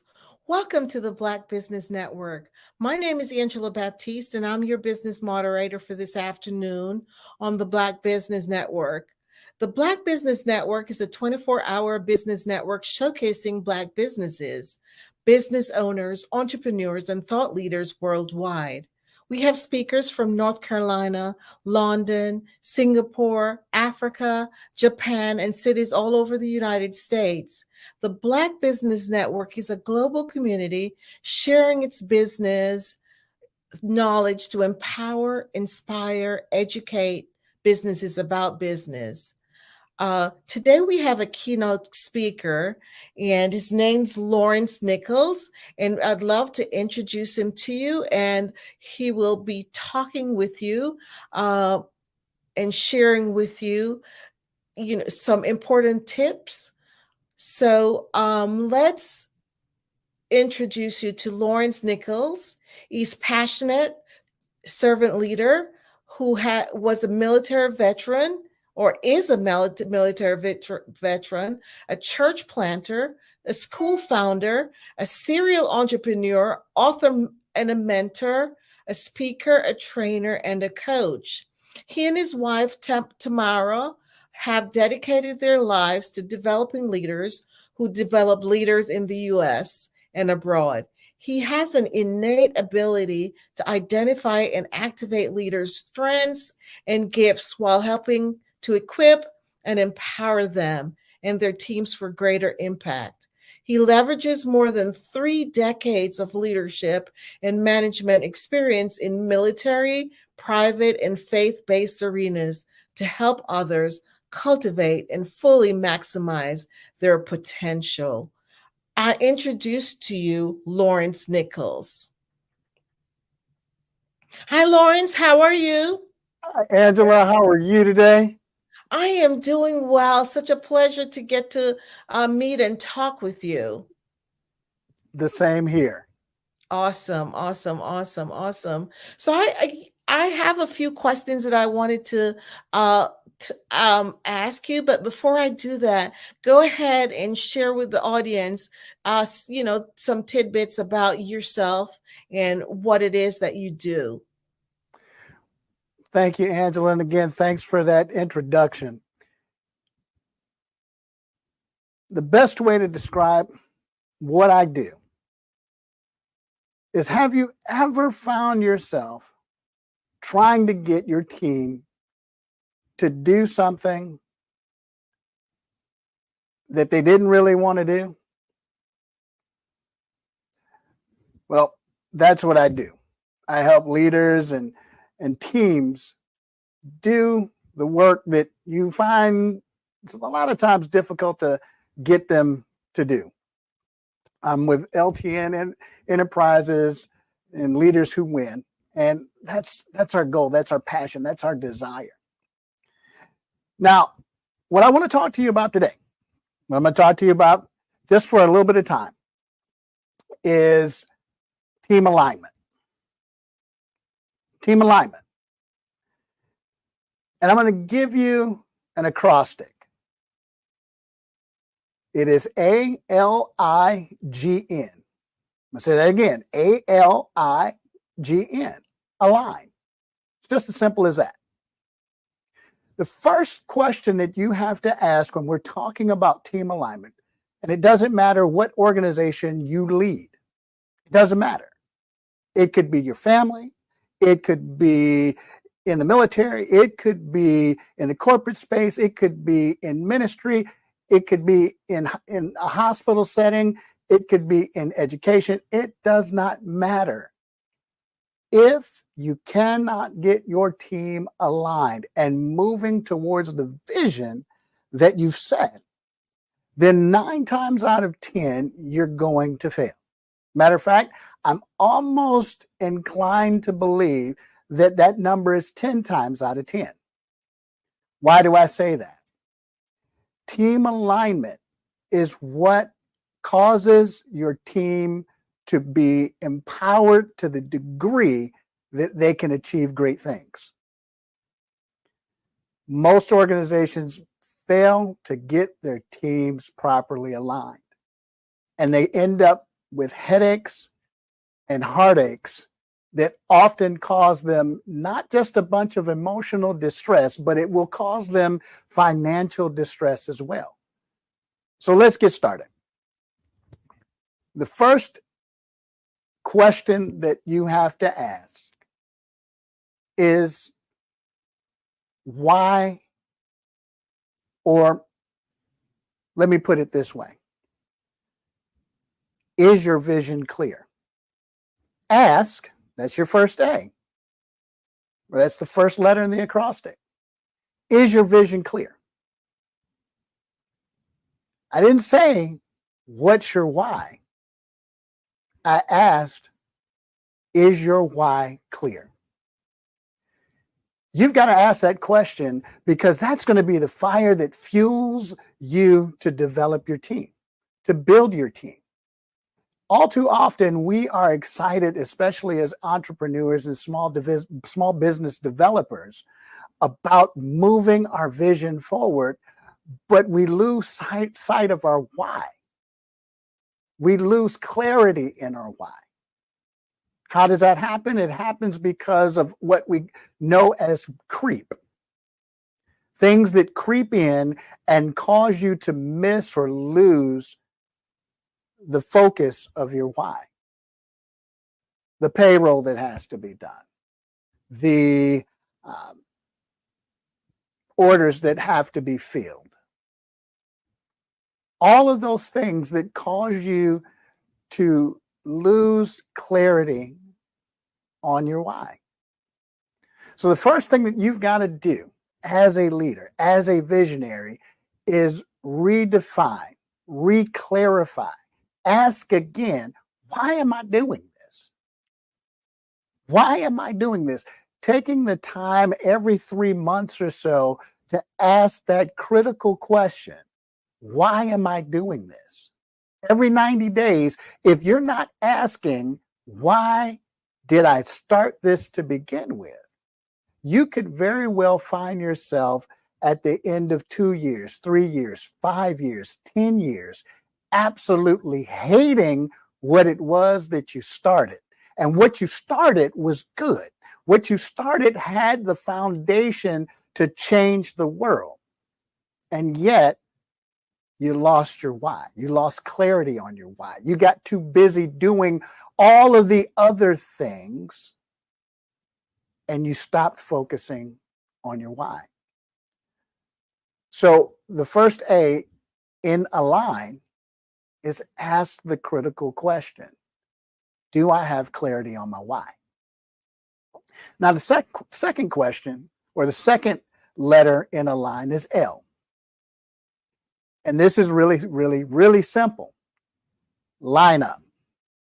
Now, I want you to think for a minute about any basketball team that you've ever seen play. Maybe you're not a basketball player. Maybe you're a soccer player. Doesn't matter what the player or the game is, or the sport is. There's always a lineup. There's always a lineup. It's important that when you're building your team, you get the right lineup. NBA franchises spend a lot of time and energy and effort and resources getting the right starting five, because they understand that if they get the right starting five, it will be the catalyst that will move them towards a potential championship. You have to have the same mindset. You've got to have the same mindset that is so focused on in acquiring the right lineup. See, when we talk about lineup, it's more than just finding the next talented individual. It's about what does the chemistry look like. Part of getting your team alignment right after you've asked, is my vision clear? Then being able to place people in your vision to see it come to pass. Just like these NBA franchises bring on players, and again, they've got a vision for what that team looks like, for what their end goal is. And of course, the end goal is bringing a championship back to their cities, their city's place of residence. They want to be able to do that. The questions now that they begin to ask are we looking for a franchise player? Or are we looking to build the team based on the elements that each person brings to the team? Which brings me to my next letter, and that's I. And that I is not about you, okay? I'm not saying the I is about you, but I am saying it is about the individual's gifts, talents, abilities.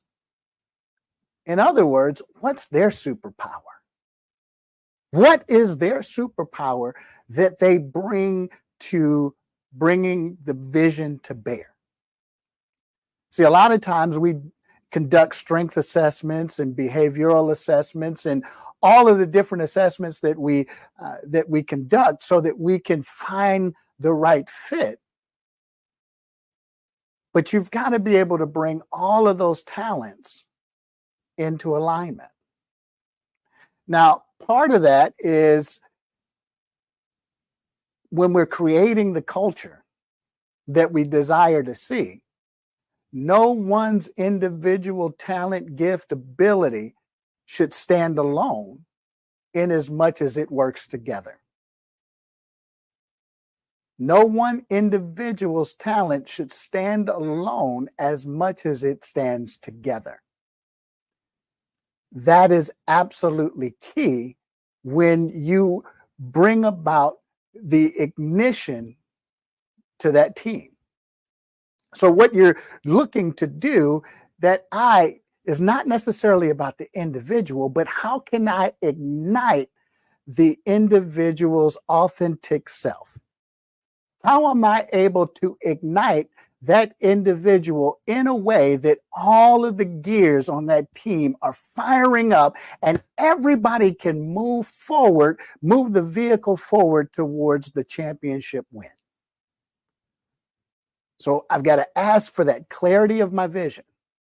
I've got to get the right lineup. I've got to make sure that the talent is there. But then the ignition is about how do all of the components, how do I ignite the fire in my team towards team concept, towards a team goal.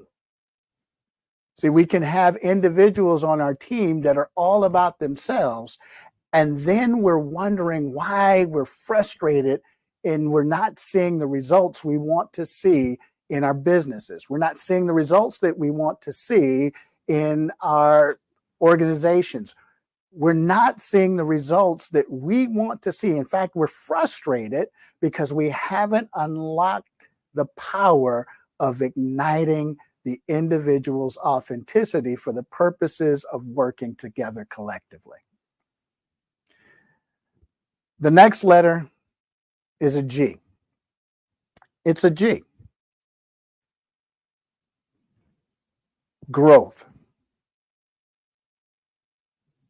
Asking for clarity, getting the right lineup, igniting that authentic individual for the purposes of bringing the team together.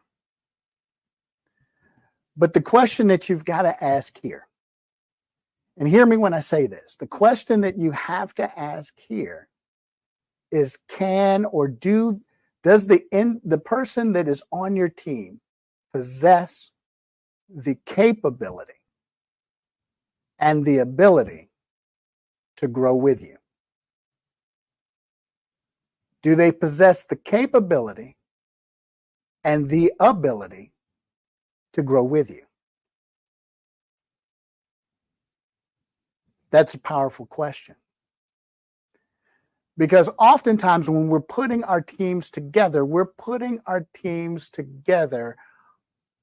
oftentimes, especially when we're starting out, based on familiar relationships.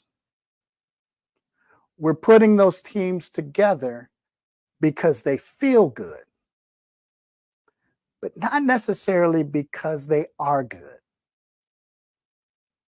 I'll say that again.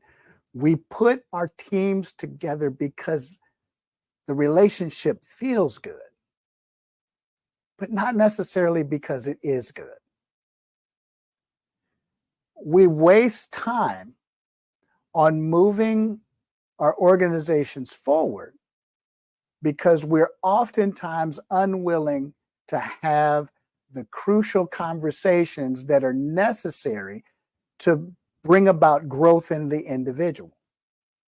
Now, I know you're saying, well, they're a family member. Yeah, well, family can be tough to work with. Do they possess the capability and ability to grow with you? Well, we're childhood friends. We go way back. Again, do they possess the capability and the ability to grow with you? It's not personal. If you have a vision to change the world, if your vision is designed to impact globally, then sometimes you have to have that crucial conversation. Now, the people that are supposed to be on the team, they will possess the capability and the ability to grow with you. They're going to be vested in growing themselves, in developing their capability, developing their skills, developing the things that will take them higher, that will elevate their game. And ultimately, because they are elevating their game, they're elevating the game across the board for everyone. Unfortunately, some people that are a part of your team, they've hit their ceiling. They've hit their ceiling. They can go no further. And we will allow our emotional attachment to the relationship hinder moving the ball forward. It hinders us from going into the next room, the next space, the next place that our business is supposed to go. Those in business have heard the story of the McDonald brothers and their limited vision, their unwillingness to move beyond the comfort zone of what they knew caused them to miss a global opportunity. Ray Kroc seized that opportunity and literally grew beyond the capacity of the McDonald's brothers. If you're looking to take your organization from just helping a few to helping the ones that you have been called and created to help, then you may have to ask the question, do the team members that I have on my team right now possess the capability and ability to grow with me? Now, my final letter in alignment or in align is new. So we've asked for clarity on our vision. We've got that clarity. I've got it. I'm clear on my vision again.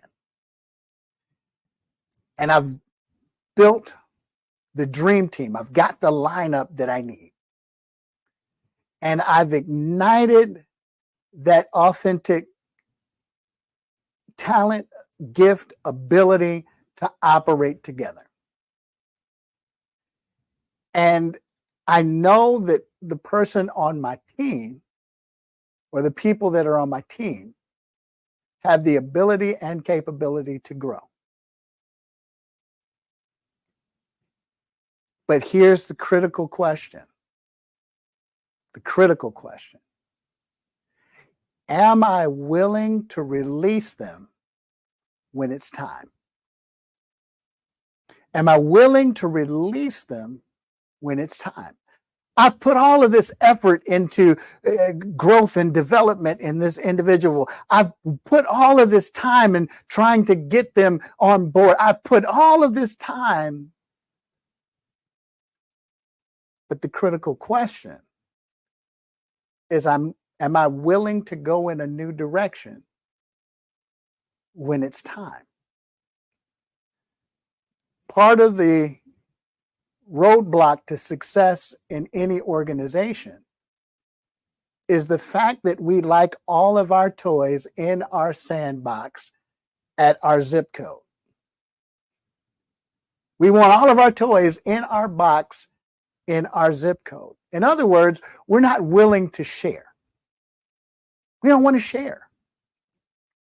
And so we will create narratives that induce limiters in our organization. We say that we're global, but we won't allow the person that should be released into that new territory, that new region, that new area of business to move and flourish into that area. Why? Because we may have become more reliant on them than we should have, when in fact we should have been reproducing them so that we gave them space to grow into their next, to grow into their new. We've got to be able to ask, what is next after we've developed or after we've assembled our team? Too often, and I've seen it more times than not, we put so much restriction on an individual that we frustrate their greatness. We frustrate their genius. In the Black Business Network, Dr. Kelly talks about and embraces and embodies the fact that genius is common. But you as a leader can frustrate genius if you give genius no place to go. When we as leaders don't give genius an opportunity to expand into something greater, we in fact create hostile environments. Because remember, understand this, your team will only remain as long as you can answer the question, what's in it for them? They may already be asking what's in it for me, and that's a completely different talk in terms of transforming the mindset from what's in it for me to what's in it for them. But you as the leader have to be able to answer that question.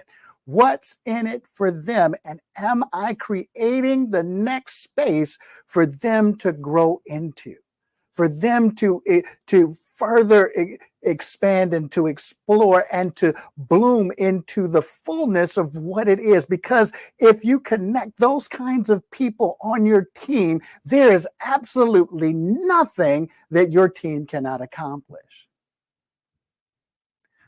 So, again, am I asking myself, am I clear on my vision?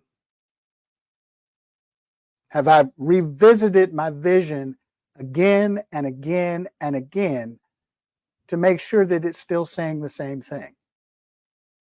Am I lining my vision with the people that are going to help me carry it out? Am I igniting the gifts, talents, abilities of those that are along this journey to a win, that they would work together as a team. Do I have the growth mindset that I am investing in their growth and I'm also investing in my own personal growth? And finally, the end, am I considering what's next? What's in it for them?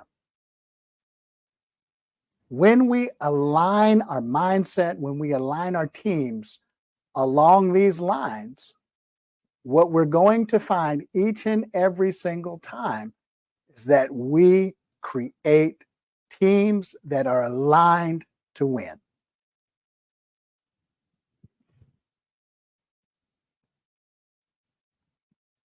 Oh, Angela, I think you're still on mute. Thank you so much, Lawrence. How powerful that was, being able to be in alignment, right? Powerful message for teams all over and leaders in order to be successful and get the successful outcomes that they desire. I just wanted to find out from you, what led you to your interest in helping organizations grow and develop their people? That's a great question. Over the years, I have always found myself in places or positions that I could quickly identify where the issues existed in the organization. Mm-hmm. But all too often, no one was willing to address those issues. In fact, what I found happening more often than not, people would ignore those issues. And so there was a little bit of internal frustration because a lot of times the unwillingness to address those issues would often create more work for me. Mm-hmm. So as a result of that, I got to the place where I said, you know what? People won't ask for the help either because they don't know they need it or because the service isn't there. And so that's kind of what got me started. It's just my personal frustration with seeing gaps in bringing people into a place that could open up those doors of understanding and doors to expand and move people beyond where they were. Awesome. Thank you for sharing that. Now, we'd love for you to share your connections, your contact information.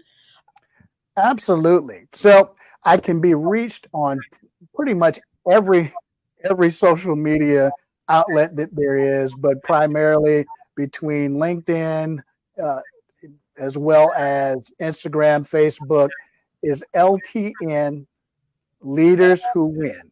LTN Leaders Who Win. And you can find us in any one of those social media spaces. You can also reach out to me at 757-741-8044. Or you can reach me at admin@ltnenterprisesllc.com. So any of those spaces. Thank you so much, Lawrence. It's been a wonderful opportunity to get to meet you and definitely learned a lot. So thank you. And always remember, genius is common, and I'll see you on the other side. Thanks, Angela.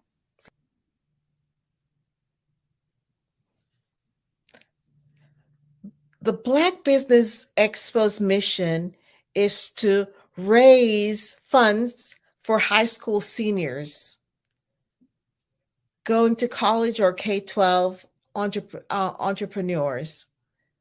This expo is a fundraiser for students. You may go to www.blackbusinessexpousa.com to donate to the scholarship fund, or use the Cash App that's on the $BBX USA. Our goal is to give laptops and up to $5,000 to 10 students. Students can register at www.blackbusinessexpousa.com. Every dollar counts, so we want to remind you to donate to the scholarship fund. We want to thank our Black Business Expo USA sponsors for this month, August 2023. North Carolina 100, Moody Capital Partners, Suede Soul, Lotus Ritchie Coaching and Training, Carolina Virginia Minority Supplier Development Council, Step Management, BHS and Associates, Margie McLean Foundation, Genus is Common, Earth Essentials, Mullane Shawnee Global, Executive Women's Success Institute, The Quality Coaching Company, Superwoman Business Services, Creative Force Studios, Lee Entertainment, Artistic App Design, and of course, the Black Business Expo USA. Genus is Common, and I'll see you on the other side.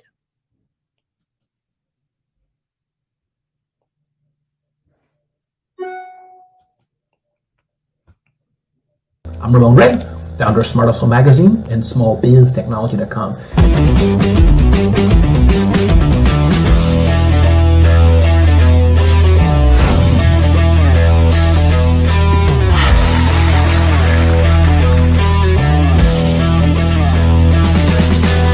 You're here today to celebrate small business success. Stand up on your feet. You rocked the house. It was amazing. Didn't we learn? For me, success comes from failure. One thing not to do is shake somebody's hand like this.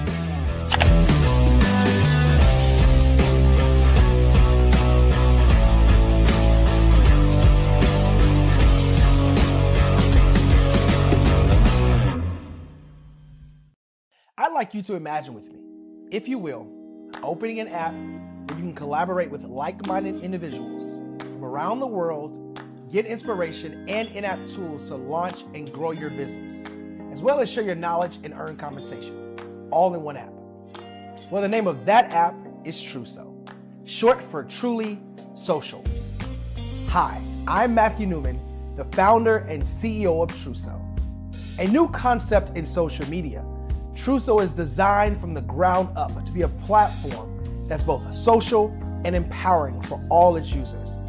How exactly do we do that? I'm glad you asked. First, Truso brings the world together via video. Psychologists assert that video provides a significantly more effective connection than audio only. When you enter a community on Truso, you're face to face. Second, on Truso, you don't have to have 1 million followers to monetize. Our business model allows all hosts and moderators to monetize, no matter the size of your following, by 1, producing fee-based content, and 2, inviting others to join the platform as subscribers. Even more, Truso has an in-app resource library with over 100 free resources, forms, and documents to help you build your brand and grow your business. Third, Truso is inclusive. The deaf and hard of hearing communities make up 360 million people worldwide. Unlike audio-only apps, Truso embraces this community, providing a networking platform that allows them to participate via video and closed captioning. We even have a deaf and hard of hearing foundation in the works as well. Fourth, Truso is both social and safe. We refer to Truso as a virtual extension of the beauty shop, barbershop, and brainchild of the community. A place where there's laughter, along with wisdom, growth-oriented conversation, and genuine connections in a safe space. Truso even has proprietary security to ensure we maintain a safe environment for everyone. Where are we at now?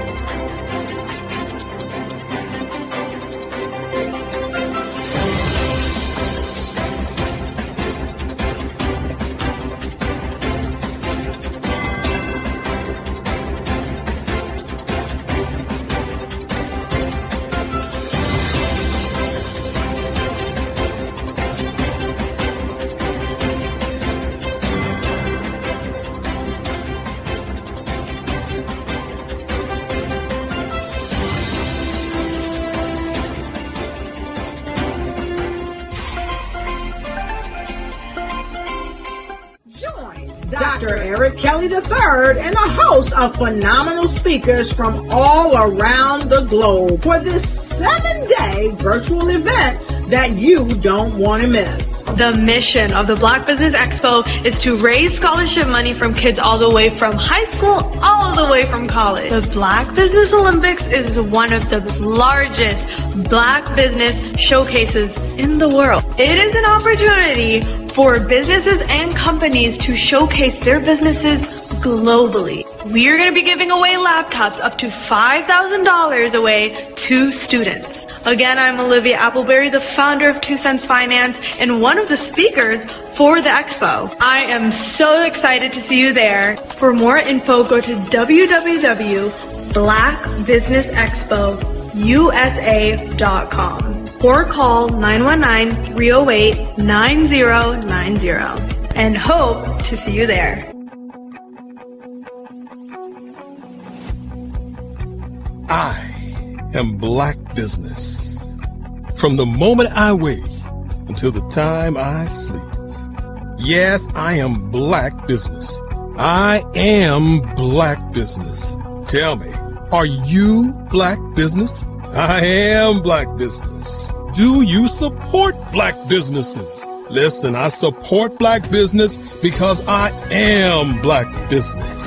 Black Business Expo. One of the largest business showcases in the history of Black business in the world. The world!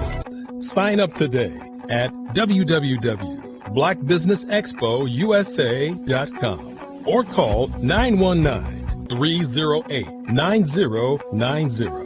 I am Black Business. I am Black Business. From the moment I wake until the time I sleep, I am Black Business. I am Black Business. Are you Black Business? I am Black Business.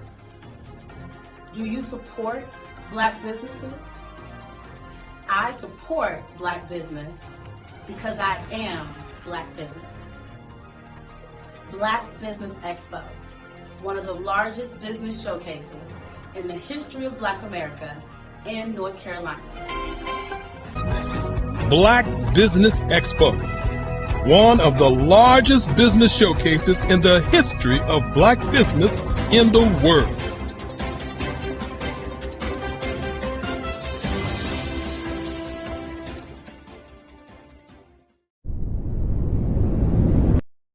I am from Washington, D.C., but I was raised in Durham, North Carolina.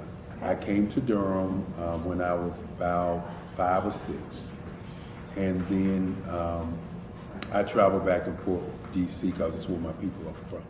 One of the unique things about my family is my mother, she's also an artist. She does quilting, and she does a lot of artistic things, and then my son, he draws with both hands, his right hand and his left hand like I do. So that's kind of a family trait. And then my other son, he's a videographer, and my daughter, she works, she's a regional vice president for Sunglasses. When you start out drawing and sketching, you want to continue to explore, you know, each avenue. I do pastels, I do pen and ink, I do painting, I do acrylics. I haven't done oils yet. But I try to do all facets of art. What I say to a lot of times to people is, you know, you can't put yourself in a box when you're an artist. You have to explore. And over the course of my life, I've tried to explore different mediums. I also do sculpture as well.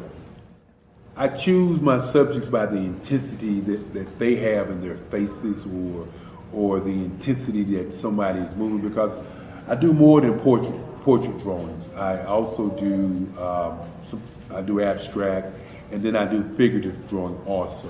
Well, what happened in this particular show is that I started out trying to come up with something that would be a little bit different than what everybody else is doing. So I was working on a Barack Obama show, and they wanted me to do some paintings of Barack. And so what I did was, because of the deadlines, I kind of did it kind of fast. And then I realized when I was doing it fast, I enjoyed it. And so then I started doing other pieces the same way, and I started to enjoy those pieces also. And so I came up with this particular style, and it's a style of lines and colors. And what's interesting is that when I was in college, I did a show called Lines, Colors, and I talked about the boldness of the blacks, the hotness of the whites, and this is how this has come about, later on in my life.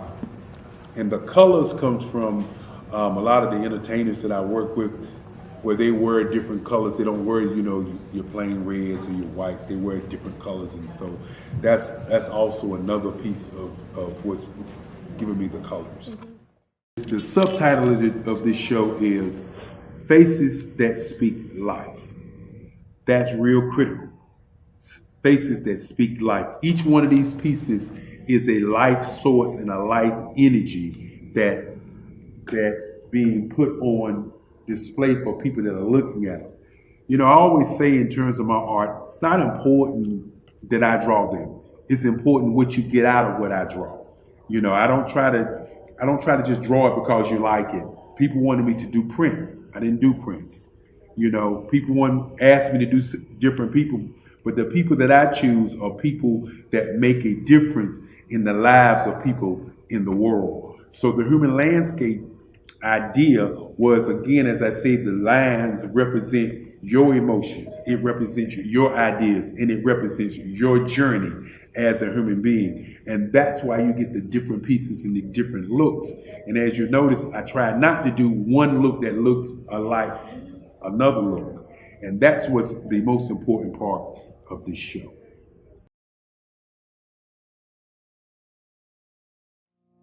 Did you know that approximately 333.34 million businesses exist today, according to a report from 2021? And you may be one of those businesses, or maybe you're not in the business market yet, but you're aspiring to be a business owner. Well, guess what? You're in the right place at the right time. Because let's face it, everything is about timing and opportunity. Hi, my name is Dr. Lotus Richey, and I'm the CEO and founder of the Lotus Richey Coaching and Consulting LLC, along with the Lotus Richey Ignite Show. 15 minutes of success with Dr. Lotus Richey, as well as books to boom your business and bring who you are. And today, I want to bring this amazing message to you about the Black Business Network and the Black Business Olympics. See, the Black Business Network and the Black Business Olympics is designed to help people just like you, that's right, that look like me, to take their business to the next level. Not just in your front yard or your backyard, but globally. The Black Business Network and Black Business Olympics is designed not to just help you survive, but to help you thrive. So join us today as we come together with businesses all around the world to support our students, our children, our young teens, our young entrepreneurs. What we do is we come together to help raise funds for students who are aspiring to be business entrepreneurs, who are aspiring and who are thriving in college.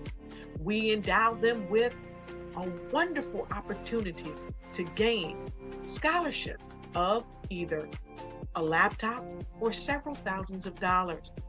And we invite you to help be a contributor to this amazing opportunity to help someone that looks just like you. So join us today at our website and let us connect with you and help you ignite and take flight in every area of your life on the Black Business Network and the Black Business Olympics.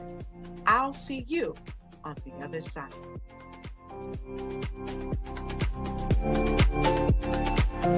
Phenomenal Tanya T. Wise, who is here from the great state of Maryland. Tanya, welcome and thank you for being with us today. Can you indulge our audience a little bit and tell them just a little bit more about who you are and what it is that you do? Well, I love being able to talk to people and have a magnetic attitude, being able to just show them. So I always like to say, level up is Coach at Tanya T.Y. is here. So can you tell our audience, just give them a teaser about what your presentation will be about? So my philosophy is that we should all be living our dream life. So tomorrow I'm going to talk about how you start living your dream life. What are some of the things that you thought about in your childhood that you just kind of let go and dormant? Wow. And I want to reignite that and just give you some pointers and some tips, some tools, some strategies to be able to start living your best life now. And guess what, Wanda? And leave an inheritance for your legacy. Oh my goodness. Okay, I know that's resonating with a lot of people. I've heard that you have a dynamic coaching program. Can you tell us a little bit more about that? Absolutely. So our coaching program help people that have the lack of time, that lack strategies, and lack the confidence to go after their dream life. So we help them implement tools, we help them implement strategies, as well as give them resources so that they can live their best life now and leave that inheritance. Wow. Oh, I love that. I love the leave the inheritance part. Listen, you are dropping some major nuggets, and I know a lot of what you're saying is resonating with a lot of people, but I think we're all curious. How did you even make this transition into the speaking and coaching arena? What's the story behind this? So I started out in finance, and I realized that a lot of people don't necessarily go after their dream life because of the lack of finances or the education behind finances. But it wasn't until I lost my firstborn, my only son, that life changed for me. And where I was going after it all, living the corporate life, hit my 6-figure income and living in my dream house with my dream man, driving my dream car. I nearly lost it all when I lost my son. And so I realized it only takes one financial catastrophe that can change your entire life. That's what made me start All New Beginnings. Because no matter what's going on in life, there's a new beginning. And because of that, we develop a program called Wise Minded. My little slogan is, don't just dream it, let's live it. If they want to connect with you or work with you, what is the best ways for them to be able to do that? Well, for my social media guru, you can connect with me on every single social media platform as Tanya T. Wise.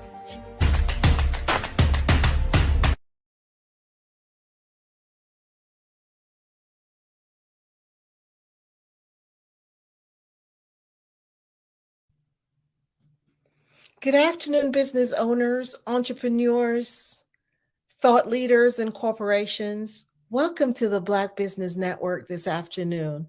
My name is Angela Baptiste, and I'm your moderator on the Black Business Network today. The Black Business Network is a 24-hour business network showcasing Black businesses, business owners, entrepreneurs, and thought leaders worldwide. We have speakers from North Carolina, London, Singapore, Africa, Japan, and cities all over the U.S. The Black Business Network is a global community sharing its business knowledge to empower, inspire, and educate businesses about business.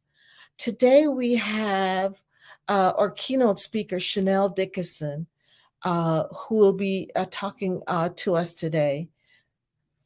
So I'd like to introduce you to Chanel. Chanel Dickerson, she's the CEO and founder of Chief Chanel Dickerson LLC, a company focused on empowerment and personal growth. With a successful career as an assistant chief of police for the Metropolitan Police Department in Washington, D.C., Chanel is a respected figure in her field. Understanding the power of the mind, she designs programs and platforms that channel women to shift their mindsets and perspectives. She firmly believes that with the right tools, every woman can achieve success in all aspects of their lives. Having grown up in a marginalized community and overcoming multifaceted trauma, Chanel draws on her personal experiences to create a company where girls and women can thrive.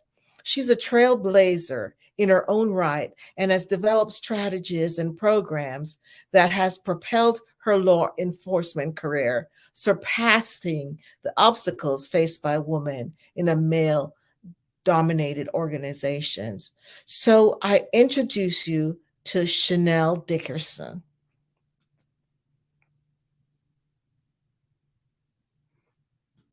Hello, Chanel.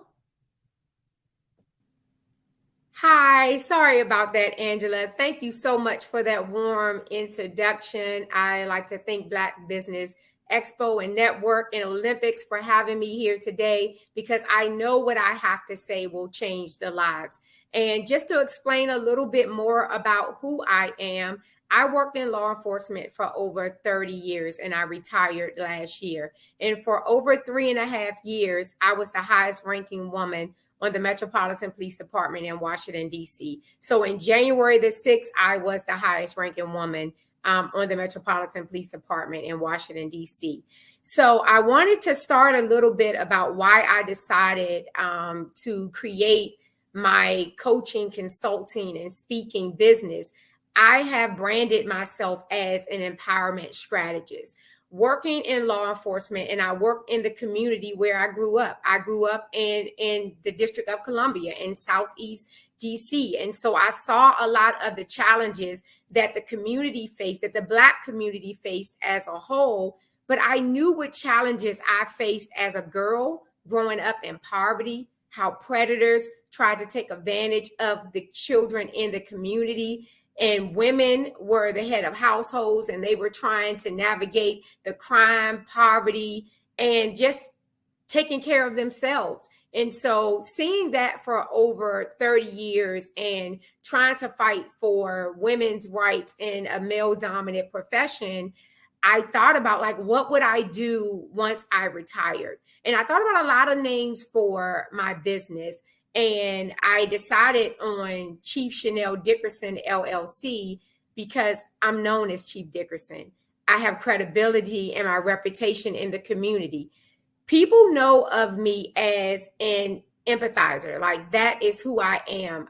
Emotional intelligence is important to me because I like to know how I feel, why other people feel, and I am a root cause analyst. So to say all that, that's what birthed Chief Chanel Dickerson, LLC.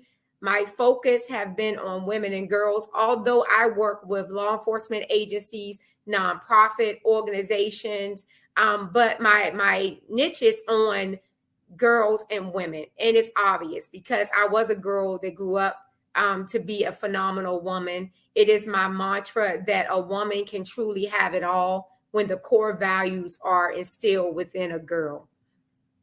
So what I want to talk to you about today is overcoming limited beliefs and self-doubt.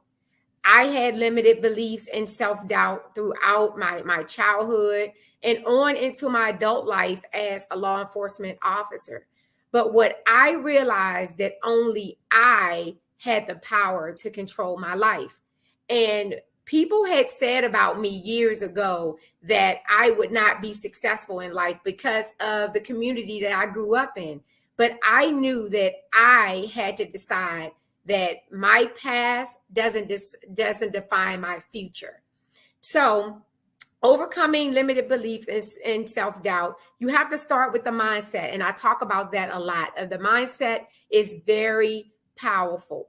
I ran a marathon in 2009. And while training for that marathon, I had done a lot of research about marathon runners and what was required. And I trained running up to 19 miles, but a marathon is 26.2 miles before I became injured.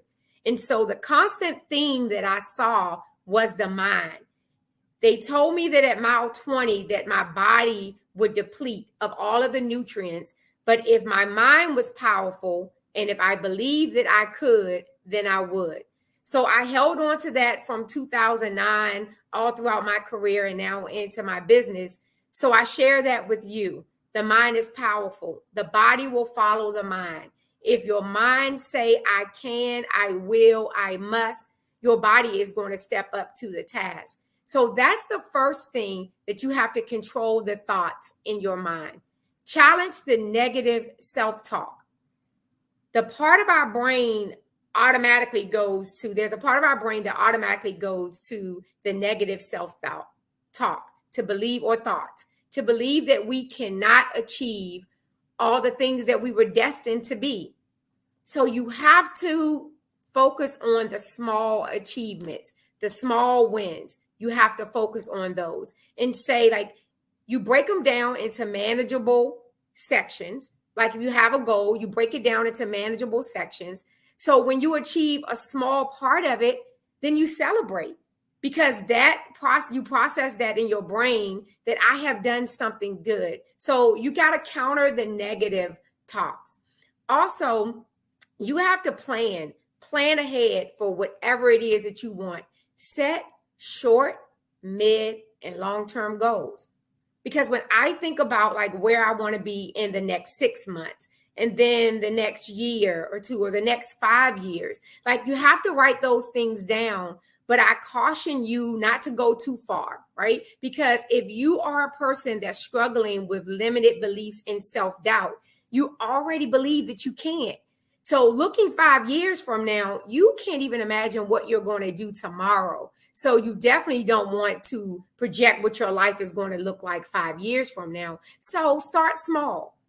Get a piece of paper or take the notes section in your phone and just say, where list 3 things. Like, where do I want to be? What 3 things I want to accomplish in the next 6 months?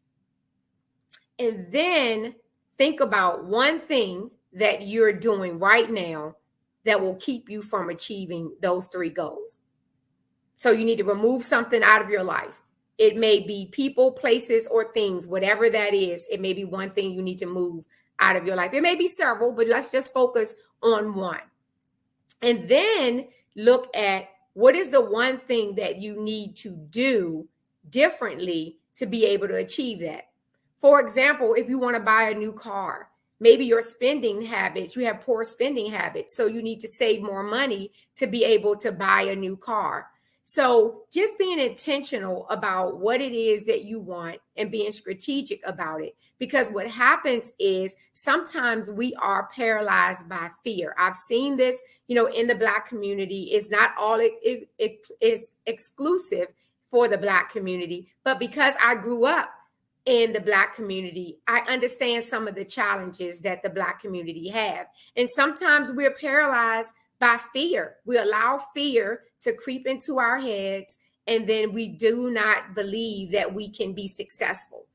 And what that also does, and I saw it in my career in law enforcement, and I will refer back to that because spending 30 years, I spent the majority of my adult life in law enforcement. So I know a lot about people and interacting with people, and I want to help those communities. I want to continue to serve those communities, but also take my business globally, because I know the needs in Washington, D.C. are the needs all around this world. So when I talk about what to do next in reference to the self-doubt, is when you think about what is it that I want to do, right? What is it that the fear is keeping me from doing? And so you think about, do you want to finish your college degree? Do you want to change jobs?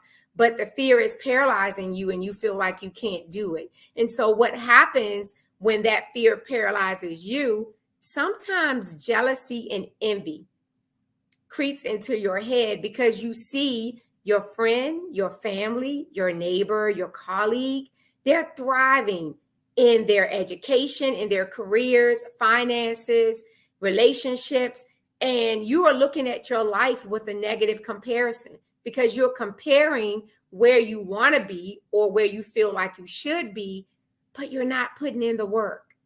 So the other part of limited beliefs and self-doubt is own your own part in your life. Because what we often do is we always blame someone else. Like, I get it. My childhood was not the greatest, but I cannot stay stuck in where I was in my childhood and not succeed in life.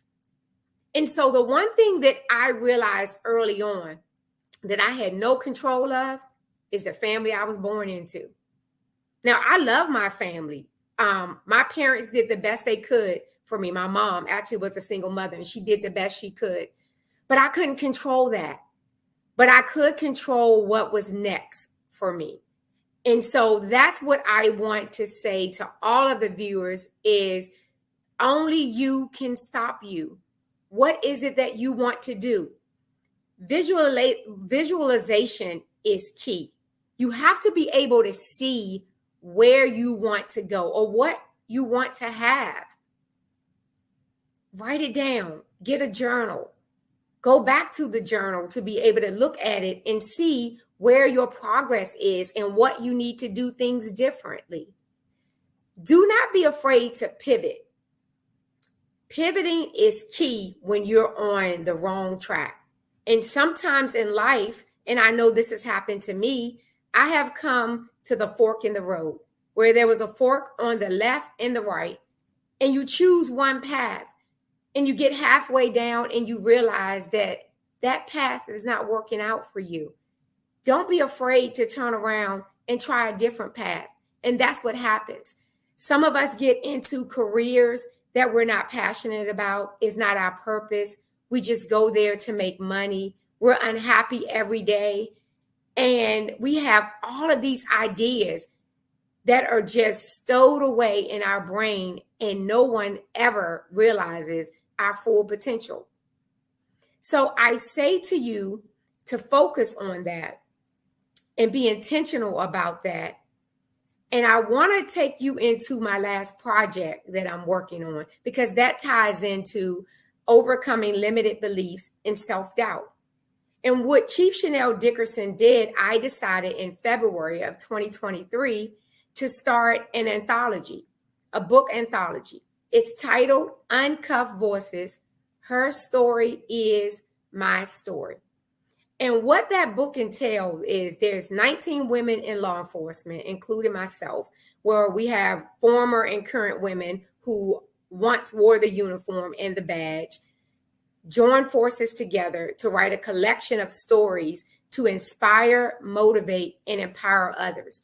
Although our goal is to empower women, we want to empower everyone, because we know that some of the challenges that women have experienced in our fields, that it could be translated into multiple fields for women and for men. And so that book launched last Friday, and it became a #1 bestseller on Amazon and #1 bestseller in 11 categories, and bestseller in 23 categories, and also #1 international bestseller. And that is huge for me, because I saw with the 18 other ladies that some of them were trying to overcome limited beliefs and self-doubt. So it takes me to this point that mentorship, influencers are important, positive influencers. So ask yourself, who is in your core group? And I ask the question with women often, is your circle of women a group of people who would mention your name in a room full of opportunities? Will the women in your group mention your name in a room full of opportunities? If not, you need to find a new group. When self-doubt kicks in and you think that you can't do it, you need to have a mentor, someone who believes in you, to be able to tell you that you can do it. I keep using the word intentional because you have to be intentional, and you have to be plan in order to be successful. Because they always say that if you do not plan, you will fail. That is what happens. It's not that you should be worried about that you create a plan and your plan failed. It's that you never created anything and expect it to succeed. That is not how life goes. So I'll talk a little bit more about how I overcame self-doubt. Is I was intentional about where I wanted to go in my career before I started my own business. And I knew I wanted to become an executive at the police department in the nation's capital. So I did the research of what did it take to achieve that level in the nation's capital. And education. I had started and stopped with my education for many years. And I started the police department at 17 years old as a police cadet. So I passed on my scholarship to college, and I decided that I wanted to be a police officer and serve my community. So I did not go back to school. I worked the job and ascended the rank to sergeant. And one day I was passed over for a promotion. And I was wrongfully passed over for a promotion. And I decided at that moment that only I could control my destiny. And so what I decided to do is go back to school and finish my undergrad degree, because what I knew is they could not take away my education. And so those were one of the tools that I used to overcome my limited beliefs and self-doubt, because I have to admit, going into a room with other people with degrees, sometimes you feel like that you don't belong. Although you may have the experience on the job, but because you don't have the education, that you may feel like you don't belong there. And now I'm not saying that you don't belong there. Like, you belong in any room that you place yourself in. But that's that negative self-talk that got in my head that said, you're not good enough. You don't belong in the room. And I said I wanted to do something about that. So I went back to school and finished my undergrad degree so I can be prepared for the conversations that came at any table. Well, I felt I would be prepared for the conversations that came at any table. And so what happened after doing that, my career skyrocketed. And if anyone know anything about a rank structure, I was a detective sergeant in July of 2014, but by March of 2018, I was an assistant chief of police and headed a bureau of 1,100 men and women. So when I started to shift my mindset and worry about things that I could control, because I knew my why I decided to join law enforcement is because I truly wanted to serve my community and help people. And nothing that happened within the agency or outside of the agency could change my why. So I elevated throughout my career, and then I changed. You know how I say you can pivot? You pivot, right? You pivot. And I said, I would like to become a chief of police. Actually, I said that when I was 17 years old, that I would become the first female chief of police in Washington, D.C. And they appointed another female. I wasn't in the ranking at that time, wasn't even eligible to be in the ranking. And then I said, I'll be the first Black female chief of police in Washington, D.C. And so it's okay to pivot. And what I did with that, I looked at now, what is required for chief of police? Because if someone was not going to select me, it was going to be because they just did not want to select me, not because I wasn't qualified. So it was those tools that I used to prepare myself to say, I am going to make sure that I am good enough for any area or any room that I enter. So I went back to school and finished my master's degree in Homeland Security. So I did all of that with the preparation that I would become a police chief. And in June of last year, I decided that I would retire from the police department. I decided that it was more important for me to stand up for women's rights inside of the police department, although I would be blacklisted and blackballed and the microaggressions and the gaslighting and all those things that takes place when you stand up and go against the grain, right? And so what I look at today, that I have absolutely no regrets, but that came from years of preparation, preparing my mind, not being overly concerned about what other people thought about me. Because if I do not seek your advice, I am not going to take your criticism. I'm just not. And what you have to focus on is someone is always going to not like something that you do or you say, but you have to focus on your heart. Where do you want to see yourself in the next 6, 3 years, 5 years? Do you want to see yourself as being someone who followed your own heart, and decided to pursue your purpose? Or do you want to be someone who decided to either not fulfill your dreams because you're worried about what other people may say or think about you? Or are you going to try to follow their dreams? Because that happens. We see other people doing things and it may seem easy to us, and we defer our dreams or our purpose and we try to go their way. And then we run into all of these roadblocks. It just may be because you're on the wrong path. And sometimes it's okay. And I said that before about the two forks in the road. It's okay to not know. It's okay to say, I made a wrong decision. It's not the end of the world. I often say to groups that I speak to is leave the meat, eat the meat and leave the bone. That's not my phrase. I didn't coin it. I don't know where it started from, but it's so appropriate for me when I show up.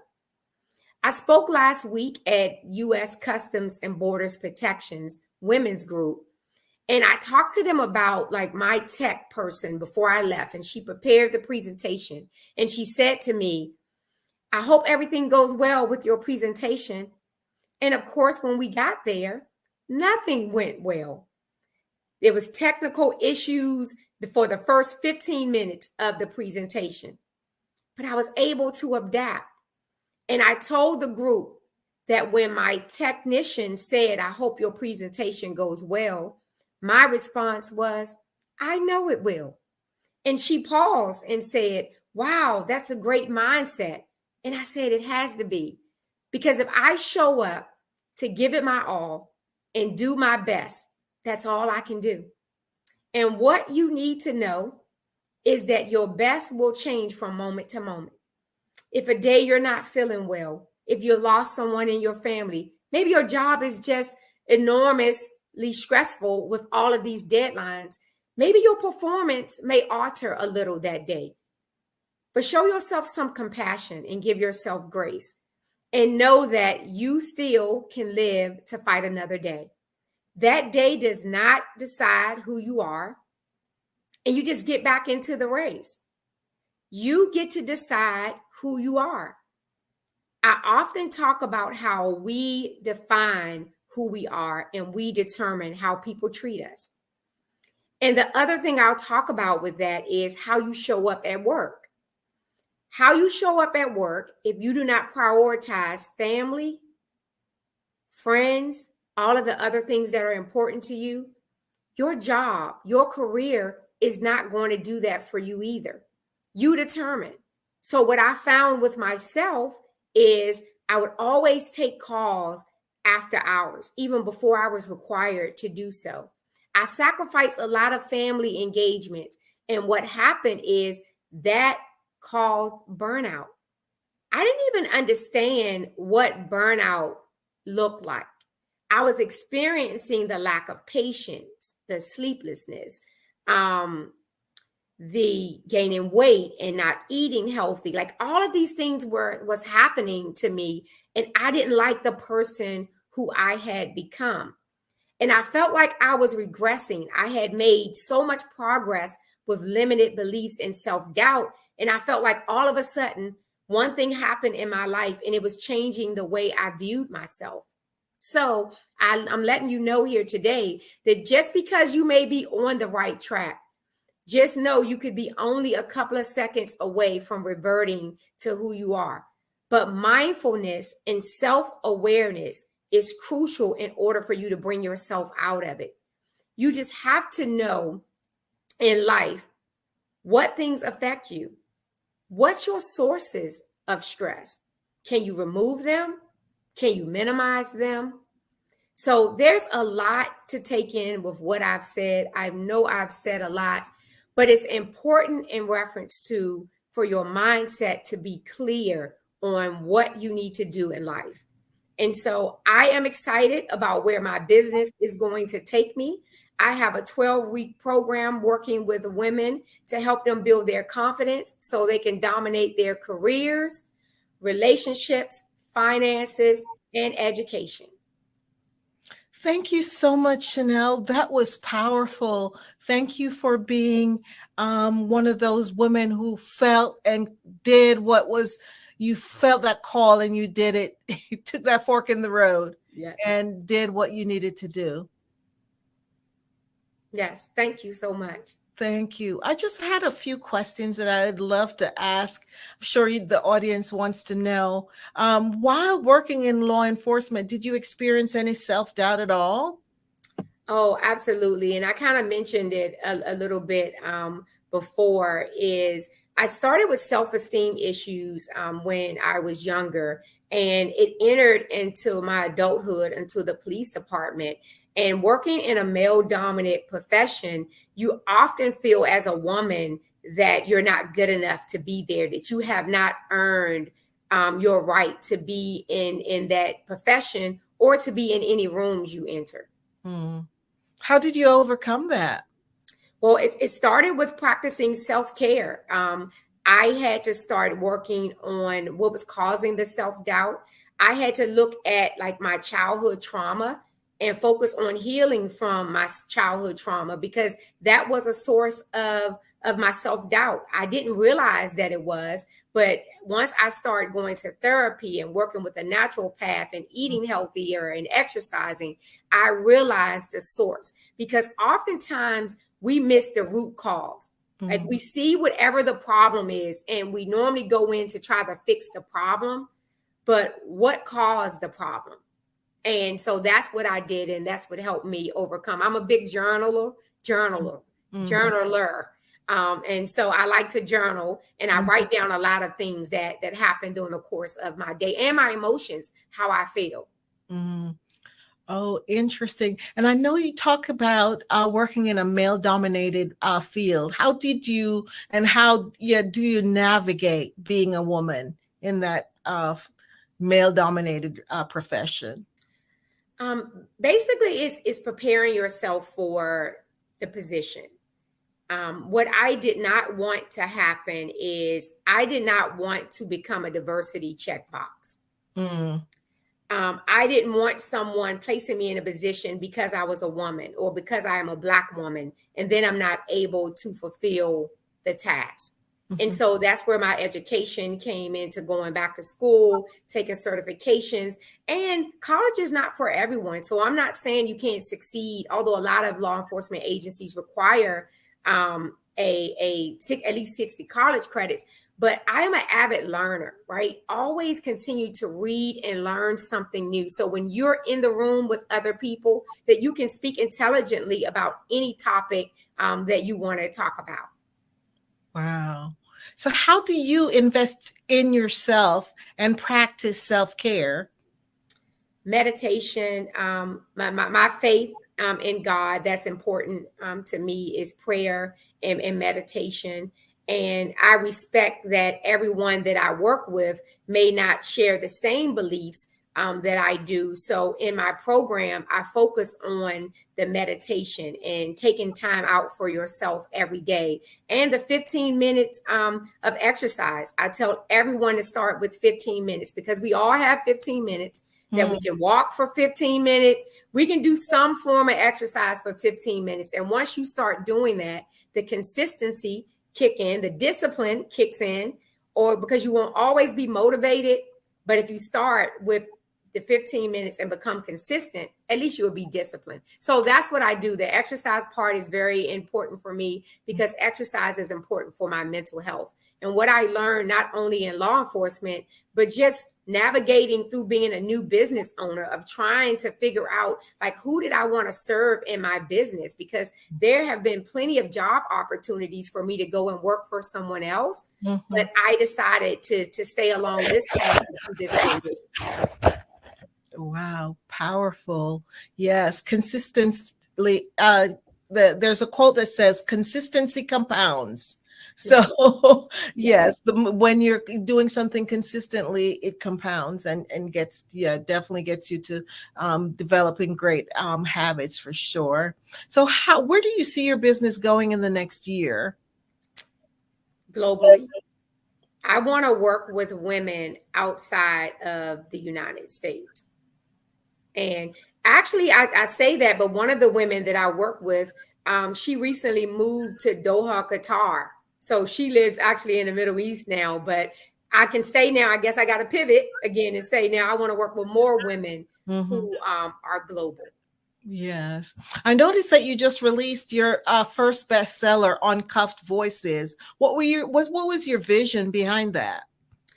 My vision was simple yet powerful, to create a platform where women and law enforcement could come together and share their stories, their real life experiences of how they navigated of being a woman in a male dominant profession, of navigating motherhood and, being a wife, a mother, someone's daughter, maybe a caregiver, and just dealing with your own trauma and trying to figure out like who you are and what you want to be or who you want to be as a woman and navigating this space and taking care of a family. So I wanted them to be able to have a platform to be able to use their voice, because that's why it's called Uncuffed Voice.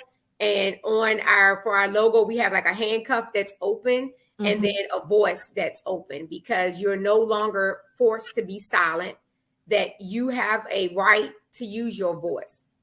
And so that was the main objective I was going for with that anthology. Wow. How were the women selected to write a chapter in your book, now that you talk about the different women who participated? I know. I went to social media. Social media is key. I'm new to social media. My entire career, I never had a social media account until I retired. But I put out promotions out on social media seeking any woman in law enforcement who have ever been in law enforcement. You don't have to currently be in law enforcement, who wanted to share a story. So that's how they were selected. Oh, wow. And they just responded to that, to the ad? Yes, they responded to an ad. I had a information session. So anyone who was interested could join the session, and I explained to them what the book was going to be about and what my vision was for the book. And I got 18 women, like right off the break. 18 women signed up. Wow. That's so interesting. Really cool. So what's next for Uncuffed Voices? Well, I envision Uncuffed Voices becoming a docuseries.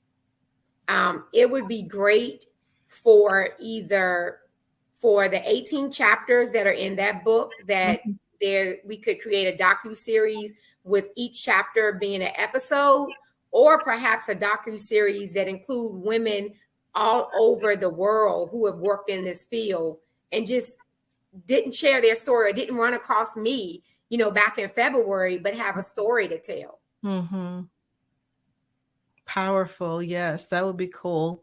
So tell us a little more about the programs that you offer for women and girls. Okay. Thank you. Thank you so much for asking that question. Is because for girls, I have a particular focus for girls in the foster care system.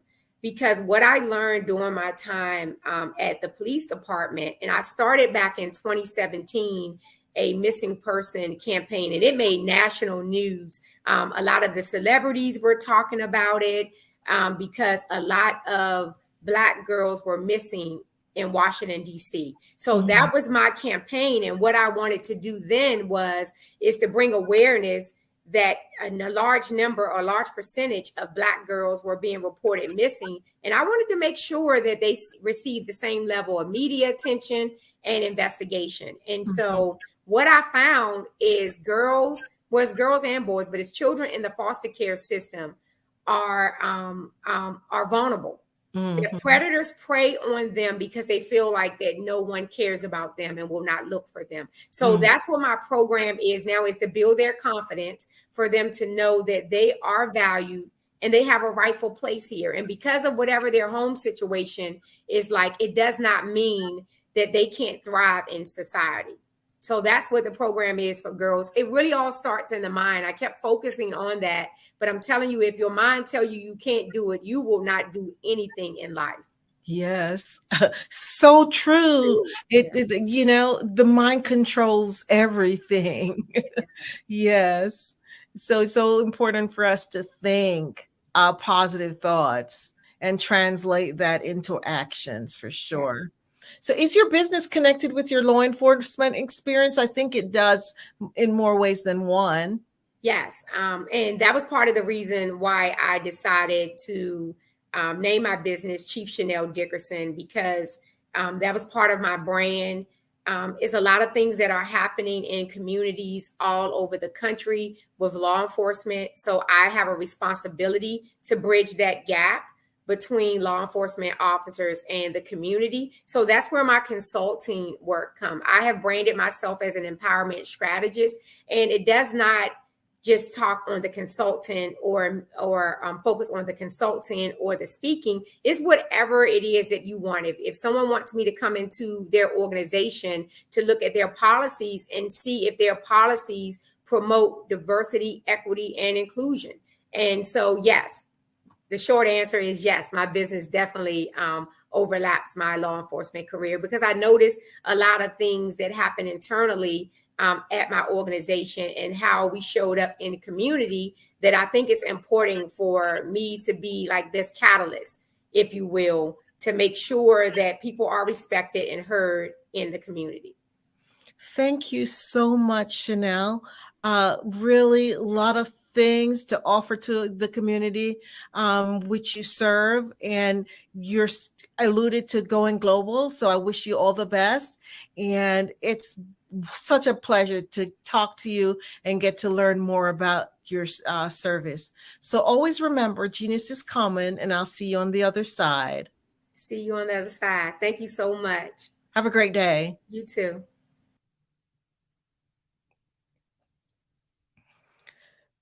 The Black Business Expo's mission is to raise funds for high school seniors going to college or K through 12. This expo is a fundraiser for students.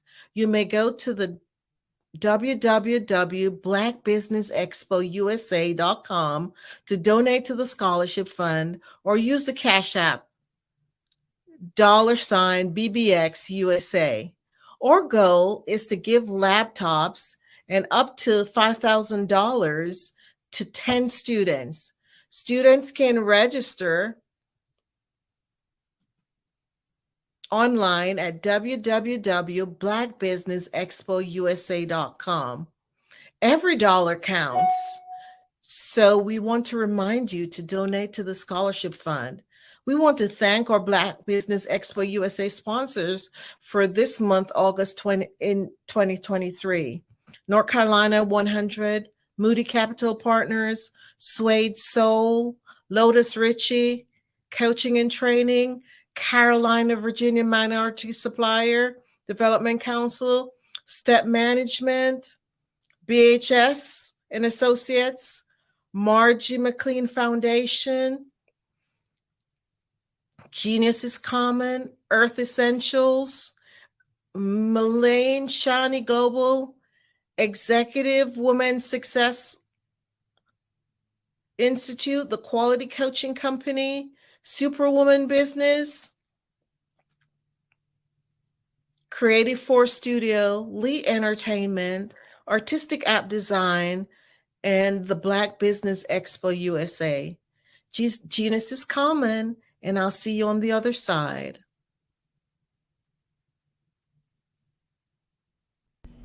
Why do I do what I do? You know, my life coach asked me that a few years ago. And she said, Tony, what's your why? And I told her, and she said, girl, you've already accomplished that. Perhaps you need a new why. Hi, Tony Harris, Amy Hoydu with Say It Said Marketing, one of your students. And just wanted to say thank you, Tony Harris, for spending so much time with me and giving me that boost in my business that I so drastically needed.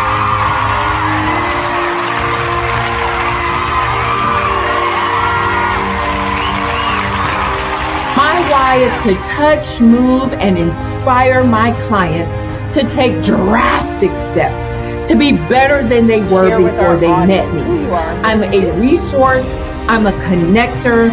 I want to help people build deeper relationships that are beneficial to their life and business. That's what I do best. So, first thing you got to do is show up. And speaking is a way to magnetically attract your ideal client to you. How many of you use social media that way? Absolutely. And this is how you look to the world. Drastic steps are the steps that are needed to be successful. And my business is drastic denotes a mindset. Getting out of your comfort zone. Doing something that you don't necessarily feel comfortable doing, want to do, but you know it's a necessary step to be successful in your business. I get the most satisfaction when I see my connections flourishing into relationships long after I am gone.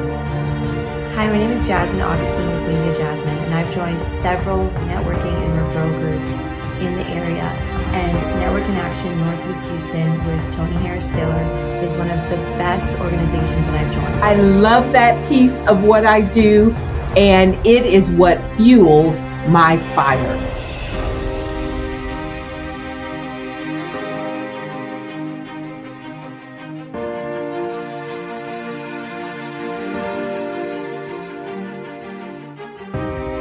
My name is Tony Harris Taylor, saying take a drastic step today for a fantastic tomorrow.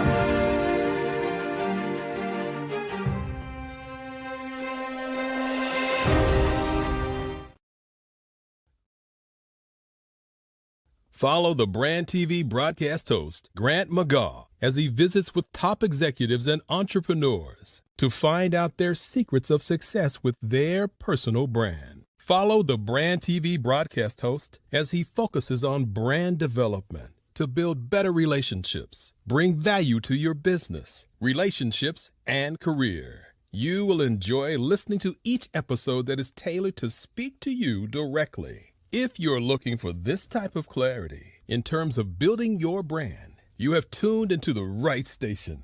Each episode will help you to shape a conversation in the 5-star BDM network of 20,000 professionals and become a springboard for your corporate engagement and business opportunities. Each guest will frame their story in the areas of personal branding, business development, career development, financial empowerment, and technology innovation.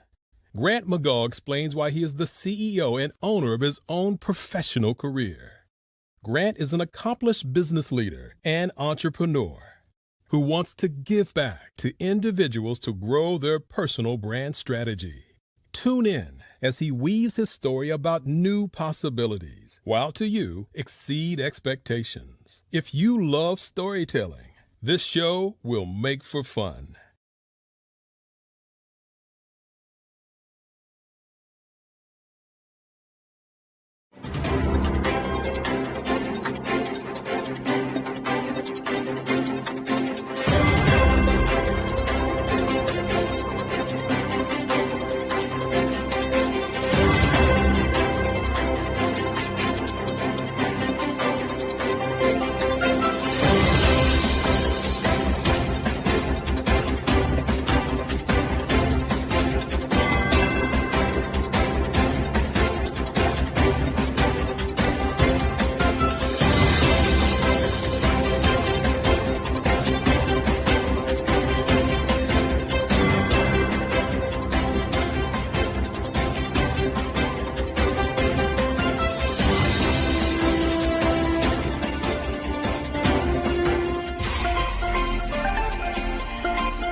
Dr. Eric Kelly III and a host of phenomenal speakers from all around the globe for this 7-day virtual event that you don't want to miss. The mission of the Black Business Expo is to raise scholarship money from kids all the way from high school, all the way from college. The Black Business Olympics is one of the largest Black business showcases in the world. It is an opportunity for businesses and companies to showcase their businesses globally. We are going to be giving away laptops up to $5,000 away to students. Again, I'm Olivia Appleberry, the founder of 2 Cents Finance and one of the speakers for the expo. I am so excited to see you there. For more info, go to www.blackbusinessexpousa.com or call 919-308-9090 and hope to see you there. I am Black Business. From the moment I wake until the time I sleep. Yes, I am Black Business. I am Black Business. Tell me, are you Black Business? I am Black Business. Do you support Black businesses?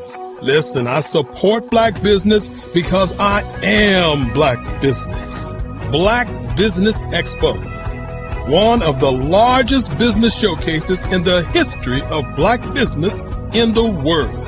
The world! Sign up today at www.blackbusinessexpousa.com or call 919-308-9090. I am Black Business. I am Black Business. From the moment I wake until the time I sleep, I am Black Business. I am Black Business.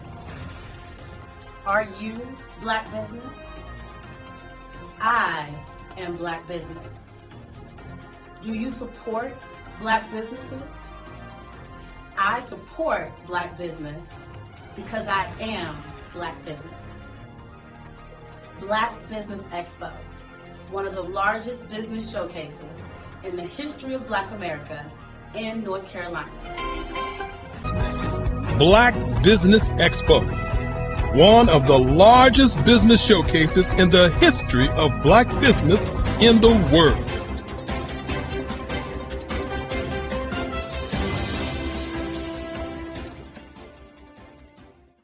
Over the past few years, we've seen the growth of existing and new initiatives focused on financial inclusion, building global networks, and reducing the wealth gap in response to the idea there's not enough seats at the table. Whether their outcomes are to increase the representation of Black executives on corporate boards, ensure an inclusive global economy, or to create new U.S. African commercial pathways, the strategies are often carried out by separate programs. The question is, should they be? With the continent of Africa being home to more than half of the world's fastest growing economies, the youngest workforce, over 400 companies generating more than $1 billion annually, 700 generating more than $500 million annually that are poised for growth, and being the destination of nearly $5 billion in venture capital in 2021. Diversifying U.S. and Africa commercial engagement by building bridges between African businesses and their U.S. diaspora should begin being seen as mutually beneficial. From helping to reduce Africa's enormous capital gap to catalyzing two-way trade opportunities, the COVID-19 global pandemic hopefully has taught us that global challenges and opportunities are more interconnected than we thought. During the pandemic, African companies like Unicorn Flutterwave, insurance provider Reliance Health, ride-hailing app Yasir, and 54Gene, the continent's first bank of DNA on people of African descent, prove that when African companies have access to networks, capital, and information, they grow big, grow fast, and create solutions that are valuable to the world. This is why Be Direct was created. We are the first U.S.-based but African-centric board preparedness and board search company designed to connect U.S. Black talent and corporations to African businesses. Unique and fundamental to Be Direct's success is our process of helping board candidates adapt their experience and networks to an African context before they're connected to high-growth companies that are looking to locally and globally scale. From our focus groups with African business execs and government leaders, we don't ignore the sentiment that business is easy, but people are hard. Having a pool of board candidates with hard-to-access networks and extensive experience across the business life cycle, including successfully raising capital, is table stakes for an initiative like this. So yes, we have that. But corporate or entrepreneurial success in the U.S. does not guarantee success in Africa. Developed alongside industry partners on the continent, our training program, Be Direct Prep, is designed to transpose their experience to create cultural comfort, understanding, and a commitment to helping businesses in Africa scale. Our board governance sessions are African continental and country specific. integrated with cultural awareness and dexterity training. Masterclasses led by African industry execs and mentoring and coaching from African continental-based facilitators. But even more unique to Be Direct Prep, we cap off our training program with an immersion trip to help candidates that have not been to Africa before see and feel Africa's complexity and opportunity from African soil. We all know traditional network-based board placement has historically left a lot of us out of ever really being in the paid board pipeline.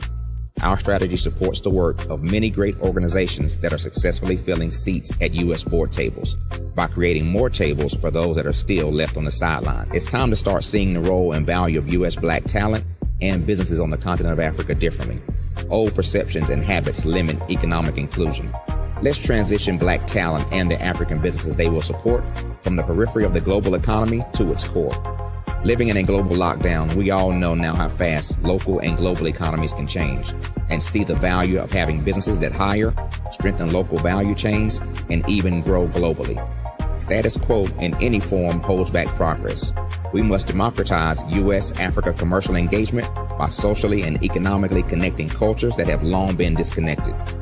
It's time for Africa's U.S. diaspora to redefine their global value by helping African businesses scale continentally and globally.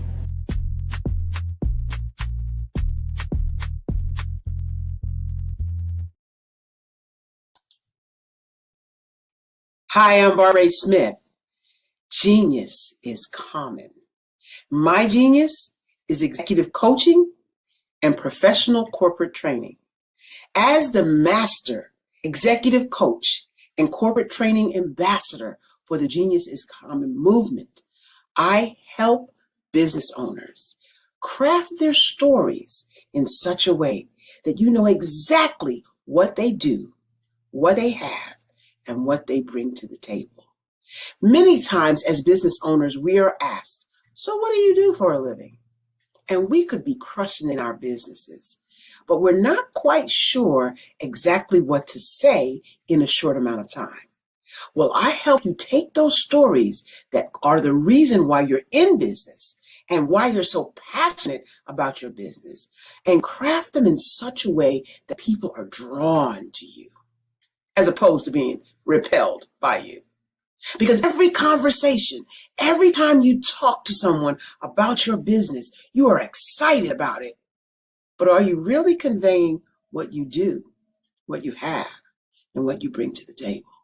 And do really people understand why you care so much and why they should care that you have the solution to their problem? Well, I'm here to help you with that. As a master storyteller, I can help you with your stories and spin them in such a way that they are intriguing and fascinating. People want to listen to you talk about your business. That's why at the Genius is Common movement, I am the master executive coach and professional training ambassador. That's my genius. And genius? Oh yeah, it's common.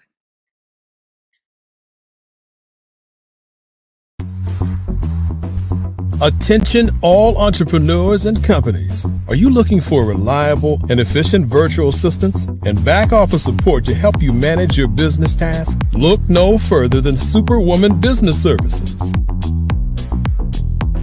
Our team of virtual assistants provides a full range of administrative support services, including operations management, social media marketing, and much more.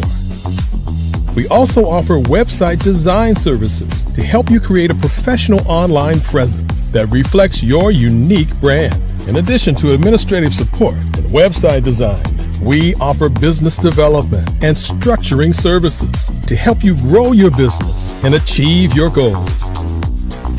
We'll work closely with you to identify areas of improvement and develop a customized plan to help you reach your full potential. At Superwoman Business Services, we understand that running a business can be overwhelming and time-consuming. That's why we're here to help you fly high and achieve success. Our virtual assistants are highly skilled, experienced, and dedicated to providing you with the support you need to thrive. Come fly with us and take your business to new heights. Let us help you become the superhero entrepreneur you are meant to be.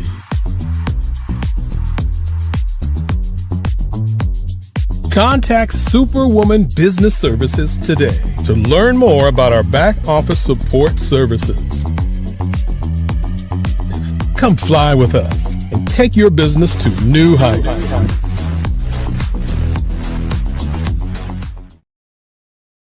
I was born in a little village on the island of Haiti. Many deadly diseases pounded me. It is as if they were on a mission to end my existence on this earth. I refused to give up.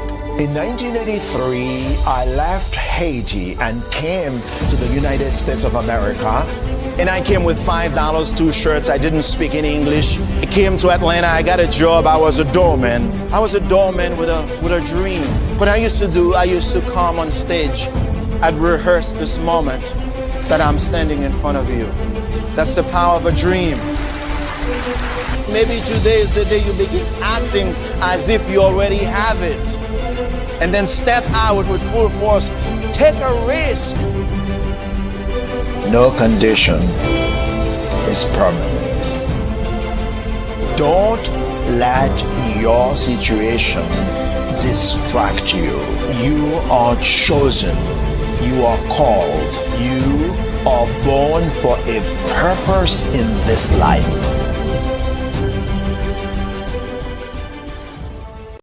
Hey, it's your girl Colette V. Smith. The V is for victory. My mama would tell you the V is for Veronica, but it's Colette V. Smith, the NFL's first African-American woman to coach in the history of the National Football League, by way of being the first female in 2017 to coach in New York Jets franchise history. Today, I'm the founder of Believe in You Incorporated. Believe in You Incorporated. I got here because I didn't limit myself. I started thinking freely, living life freely. Don't limit yourself. Unleash your power, the power that God created you to be and to have. I got here because I didn't just follow a path. I created my own. You can do the same thing. You know why I know this? Because genius is common.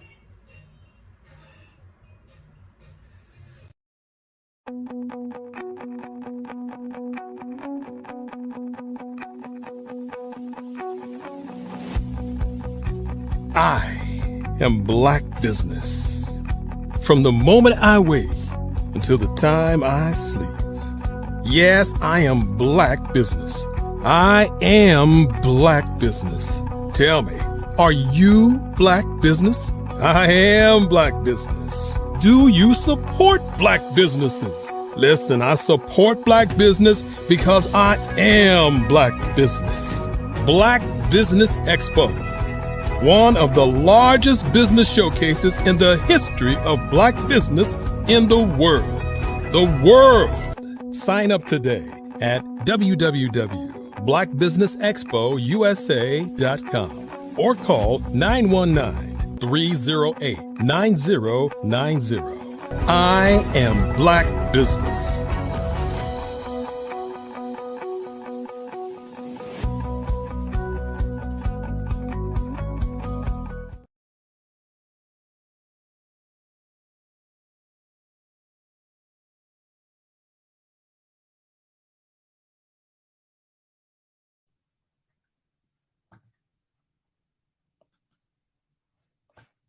Good afternoon, business owners, entrepreneurs, thought leaders, and corporations. Welcome to the Black Business Network. My name is Angela Baptiste, and I'm your business moderator for this afternoon on the Black Business Network. The Black Business Network is a 24-hour business network showcasing Black businesses, business owners, entrepreneurs, and thought leaders worldwide. We have speakers from North Carolina, London, Singapore, Africa, Japan, and cities all over the United States. The Black Business Network is a global community sharing its business knowledge to empower, inspire, and educate businesses about business. Today, we have a fireside chat talking about collaboration over competition in the Black community. And I'll be talking with Dr. Tabitha. I'm having trouble saying her name. Tabitha Russell. I'm thinking that's right correction, pronunciation. So I look forward to talking with Dr. Tabitha Russell.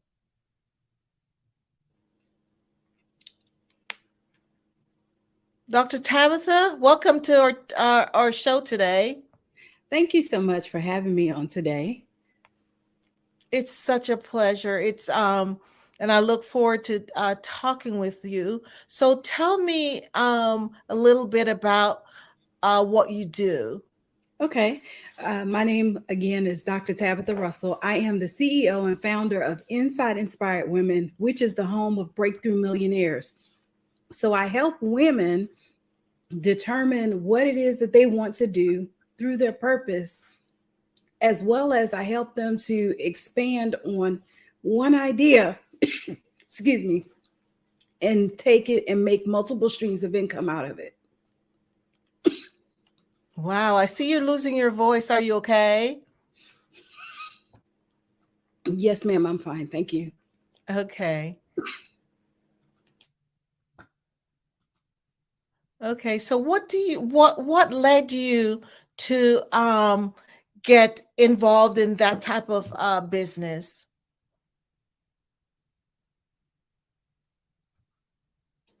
What led me to doing this was that I went through a season where I literally lost everything.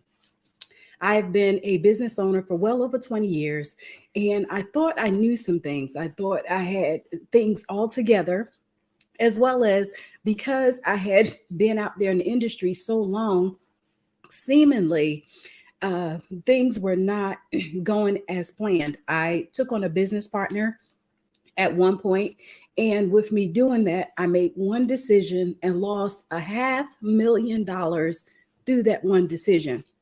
And so with that, I literally had to pick myself up and start all over again. I lost my house. I lost my car. I had four small children at the time. And seemingly it was a really hard process, but I made it through. Wow. What did you learn from that? So with that, I went through several different transitions. One was that I needed to be able to get my mindset together.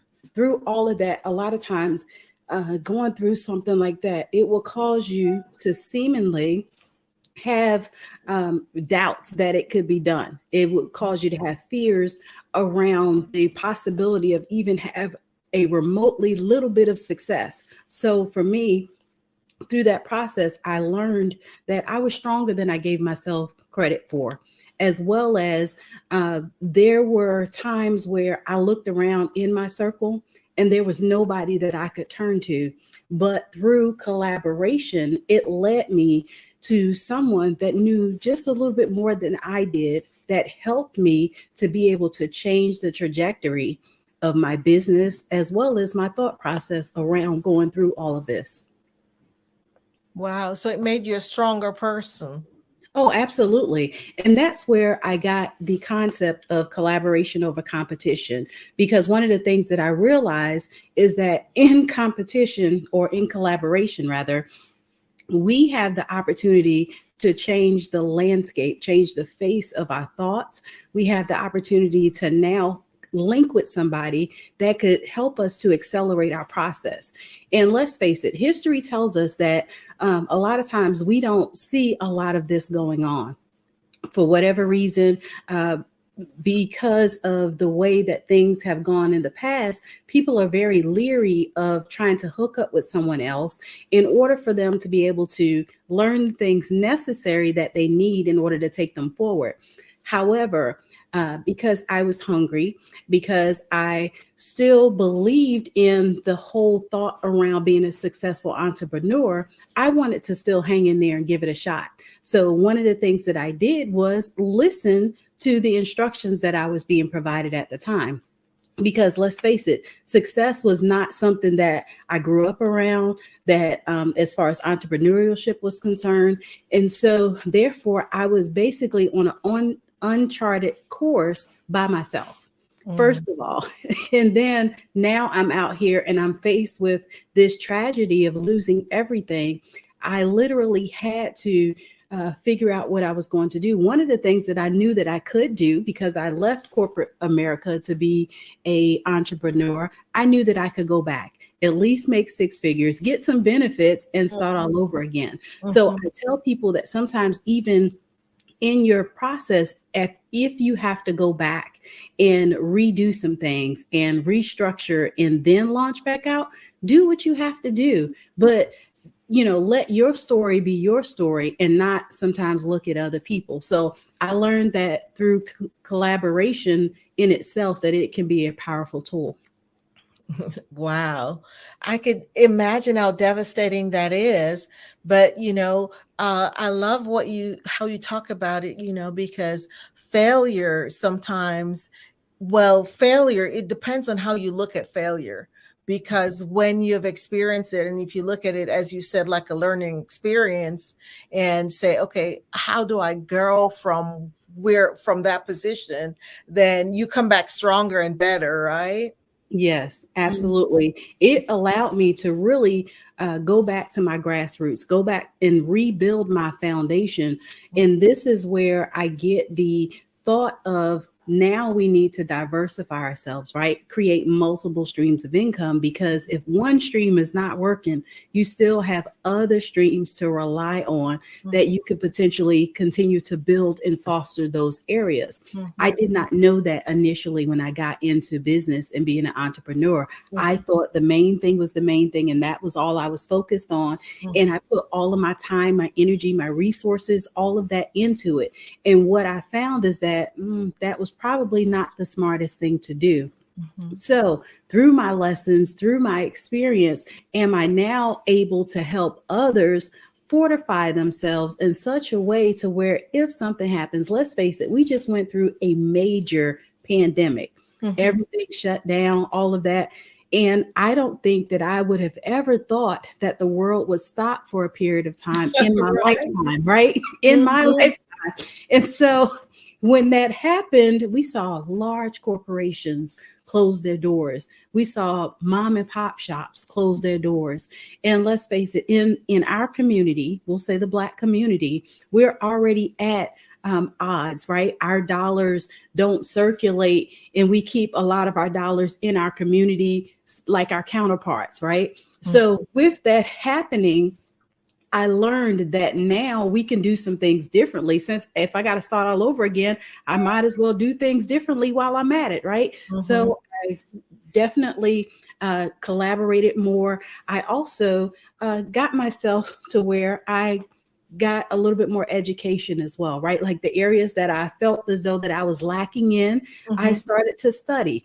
I believe that if we study anywhere from 3 to 5 years on one particular subject, we'll become a subject matter expert in that particular area. And that's what I did. My background, my whole existence consists of wealth management, really. Excuse me. But I'm affectionately known as the money makeover mogul. And so I love it. Say that again. The money makeover mogul. Yes, money. Wow. And so I'm like, if we got to make it all over again, why not do it in such a way that it's going to allow you to master those areas that you were once lacking in? And so as you continue to master these areas, you can rightfully say now that I kind of got it together a little bit, right? Like I know a little something, but you put in the work first before you get the title. And so that's what I've learned through this whole process, is that I just didn't get here. I had to put the work in. I had to go through some things. I had to rebuild myself. And now I can help others to rebuild themselves and fortify themselves in such a way to where if something happens, okay, that was that. Now let's continue to move on because we still have more in our basket that we can work with. Wow. Powerful stuff. Yes. You know, I think it's Tony Robbins who says it's not what happens to you. And, you know, not thinking about, okay, it's happening to me, but it's happening for me. That's and right. it looks like that's exactly what you did. You said, well, this happened. I'm not going to let it deter me from, you know, from even after I've reset and start all over again. And so that was really, wow, amazing, powerful stuff. So yes. So who would you say is your ideal client? So my ideal clients are, I would say, I call them business savvy women who are looking to either start their business or expand on their business. Now, quite often, I will say all of us have a purpose. And whatever our purpose is, we have a tendency to be innately good at that. And so whatever that is, we take that concept and now we build upon it. But we just don't go out there and say, "Ooh, that looks good and that looks good too." No, we start with one idea, one concept, and then we build on it. So I take them through a process of determining what that is, first of all, and then making sure that we can set it up for success. So walk me through what the first session would look like. Okay, so basically, I like to start with the vision of why it is that you want to do this particular type of business. And a lot of people say, well, yeah, well, I have a vision. Okay, so tell me about this vision. And as we continue to unfold it, does it involve self-care? Does it involve community? Does it involve expansion? Does it involve creating a legacy around whatever that business is? Because let's face it, a lot of us say that we want to be in business. However, we're more concerned about the money that we can make from the business as opposed to doing and committing a service and or either a product that brings value to the marketplace. And so because sometimes people are so enamored by the money that they can potentially make in that business, I take them back and say that money becomes a backseat. I had the privilege of writing a book. I divorced my money and married my mindset. And so the reason why I wrote that book, the reason why I wrote that book is that people see the bright, shiny object in the room. They see the money first. However, money is only a byproduct of you being able to give good products and services to those that you serve. So if we now set our vision up to where we serve people first, that money has no other choice but to be attracted to you because people will pay you for good service. And I always say, imagine this. You go to a restaurant, you order your meal. Most of the time, we're going to put somebody on the clock, right? We're going to watch them to see how long it takes for them to greet us. We're going to look and see how long it takes them to bring us our drinks. And more importantly, how long it takes them to bring us our food. And so our businesses are the same way. How long does it take for somebody to turn over to become a customer? Most people say that it takes about 7 touch points. Well, what happens if you can now make those touch points 5 or you can make it 3? You just now increased your life cycle of a customer in such a way, or shortened the span of a person coming from just a spectator to a customer, and now you can turn them over. So in our first session, we talk about what that looks like from short term to long term, and we build upon it. It's similar to a process of like creating a life book, for example, but also does that include collaboration? Like our network is our net worth, is what I tell everybody. And so collaboration has to be a part of that vision process. And so all of that is in our first session. Oh, powerful. Awesome. So what would you say are maybe the top issues your clients are facing when they come to see you? So most of the time it is, how do they get started? What it is that they need to do as far as creating sometimes the visibility for them to be able to get out there, like their marketing strategy, as well as the other thing that I see is really having capital. A lot of times people feel like that they have to have thousands of dollars a lot of times for them to be able to get into business. Now, granted, I'm not saying that that's not the case. However, every business model should not technically be that way. And so with that, we have the opportunity now to change that based upon their business that they want to get into.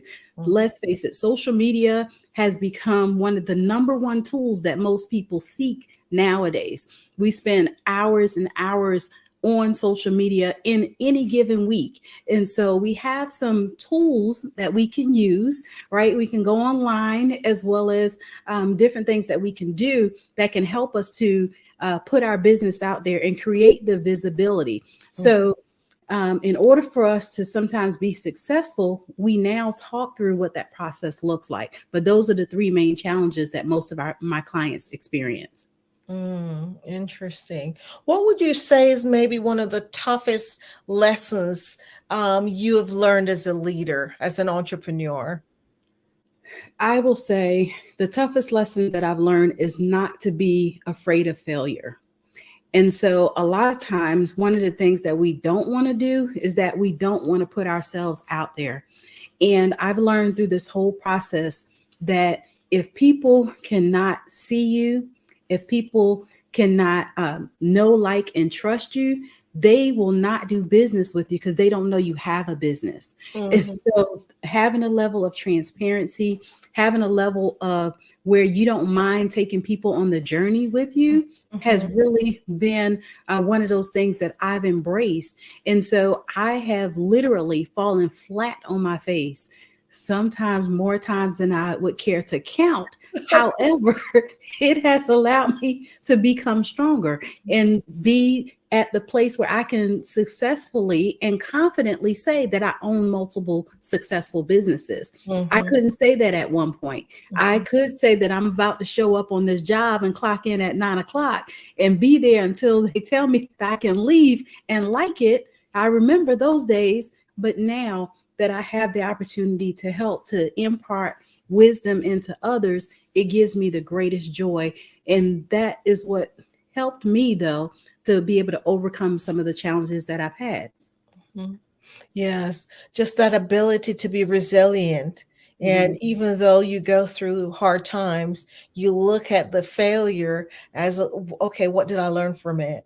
And grow from that, and being intentional. Those are some of the things I just heard you talk about, which is so important for us as entrepreneurs. You know, yes, we will fall, but that's not what's going to get us. We just have to pick ourselves up, brush ourselves off, and taking that first step on towards the journey, right?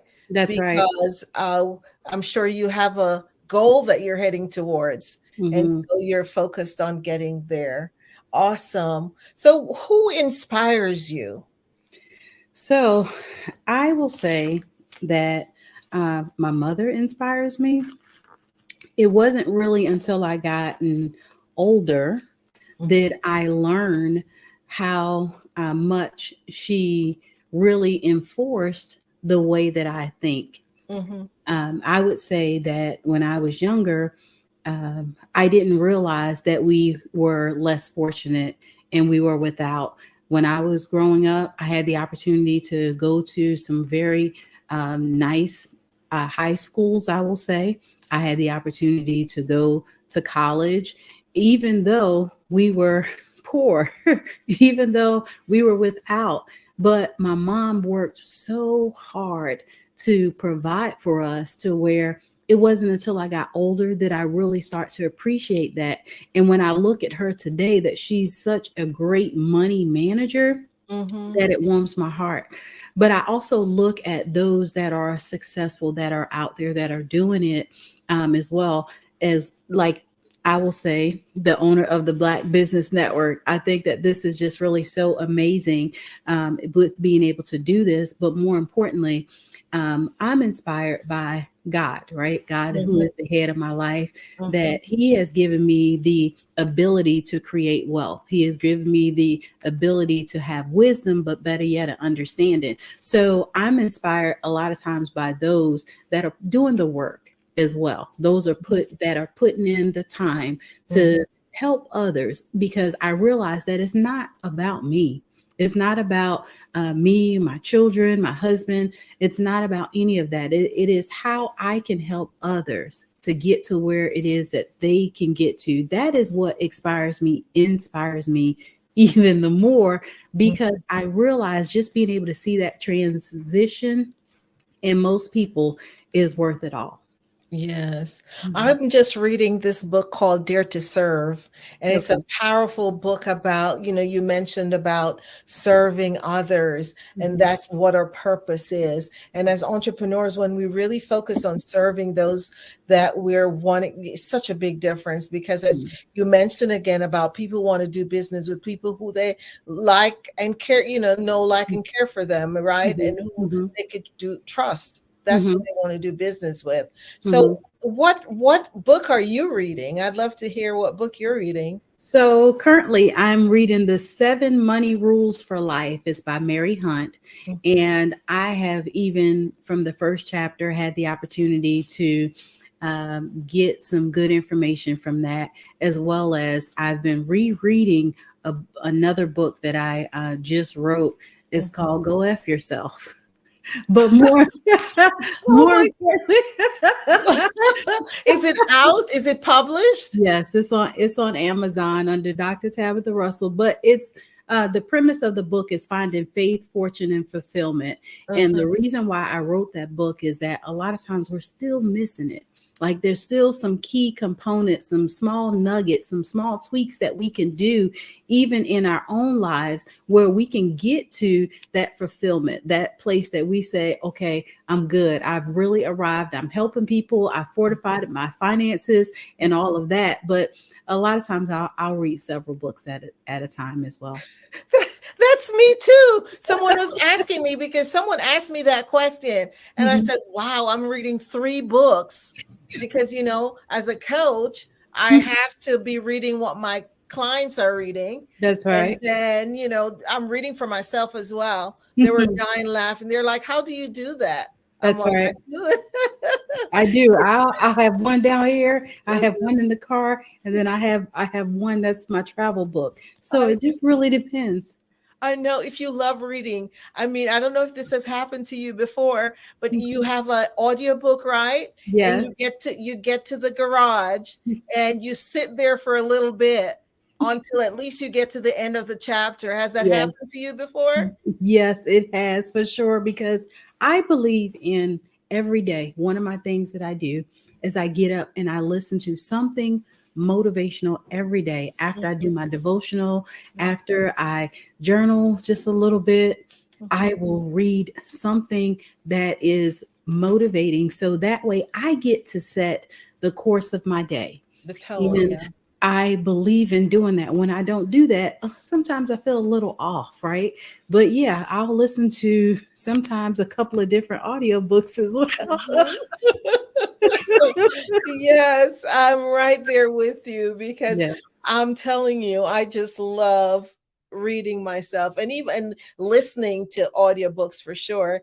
I even have an app where, even when I'm going to bed, I turn it on. So that just relaxes me and keeps me, as you say, in that kind of mode to set your tone for your night, your day. That's right. So yes. That's so what right. gives your life meaning? What gives you your life meaning? I will say being able to create my own legacy, meaning that I heard it said some time ago that the average person on their tombstone, they'll have a date which they were born, and then there's a date at which they transition. And that time in between is all the time that we have that we can make a difference. That dash, yes, that dash is everything. And so I get the opportunity to give meaning to what that dash means. I'm almost getting a little choked up here. Just the opportunity, though, to write my own legacy, to create an opportunity that my children will be proud, my grandchildren will be proud, saying, that was Gigi, that was mom, that she did something that made a difference in the world. First, I became a lifelong learner. I have 3 doctorate degrees. And so I kind of like learning just a little bit, but more importantly, more importantly, I believe, though, that we should be constantly learning. Constantly learning. Yes, and as because growth doesn't happen by chance. It does not at all. And so if we want to say that we give that dash meaning, we've got to do something that makes it notable, make it credible. Let's face it, people are going to know you for something, but you get the opportunity to say what that something is. And for me, I'm like, I want them to know that there are endless possibilities for you to walk in greatness, for you to follow your purpose, and for you to change the trajectory of what things look like for the next generation. I realized recently that in order for us to really change one habit, it almost has to cycle through 1 to 2 generations in order for it to take a hold. So in order for that to, because I'm a financial coach, right? So for me, for the behaviors that I see that comes along with the limitations sometimes with people in their relationship to money, is that we've got to start it now. Like, it starts with us. And when we're raising our children, we can impart that into them. But unless it really takes hold, will it even reach their children? And so sometimes we have to go through those at least 2 to 3 cycles, meaning different generations, in order for it to change. So that's kind of where I get a lot of that from. Wow, you went really deep, Dr. Tabitha, because you think about it, you're talking about not success, but you're talking about significance and what the importance of leaving that legacy, so that your name will be remembered for decades to come, that's just so wow. That's goosebump moment, when you talk about that stuff, because it's so important what we do with our life each and every day. Just being, I say that word again, intentional with our lives, and creating that life of significance. That's right. Believe it or not, being intentional has been the word for me this year. I am getting ready to embark on a summit that I'm doing. Matter of fact, this weekend, August 26th, it's called Powerful on Purpose. And when the Lord gave me the vision to do that, he said, first of all, build a table and they will come. He also said to be intentional about everything that you do. And the summit in itself is twofold. A lot of times we'll do a summit and it's empowerment, it's inspiration, or come out and hear another word. Well, no, I'm bringing some to the stage that have a story to tell that others need to hear, as well as those that are in the audience will receive what it was that they came there to get. So now you have the two sides connecting. This is where that collaboration over competition is really in action. But more importantly, being intentional about everything down to the last detail is how I believe that we're supposed to put this all together, how we're supposed to live, right? We spend too many hours burning our wheels or going around in circles because we kind of get caught up in stuff. Well, no, if we set our intentions every single day on something, we'll find that we're more accomplished. Wow. Wow. Wow. So what verb would you say best describe you? You can think about it for a minute. Well, I was pretty much thinking about it. In some ways, I would say action taker. In other ways, somebody might say risk taker, right? I'm one of those. Yeah, I'm one of those that put me out there. Let me go, coach, tag me in, We're going to figure it out on the fly and we're going to keep it moving. But I've also learned over the years that even in my action taking and my risk taking, that the two intersect and it comes together and it blooms this beautiful thing, right? I wasn't always there because I walked in fear sometimes of the unknown. But now being an action taker has allowed me to overcome those fears, right? Like, how do we know true success if all we've seen was failure, if we hadn't seen failure? So I've learned how to put the two together. And in my action taking, faith without works is dead, right? So why not take action and find out how far you can go and how successful you can become through taking action? I think I know the answer to this question already, but what would you do if, say, for example, no one needed what you're offering? What would you do? What are some of the next choices you would do? So I would definitely help people with publishing.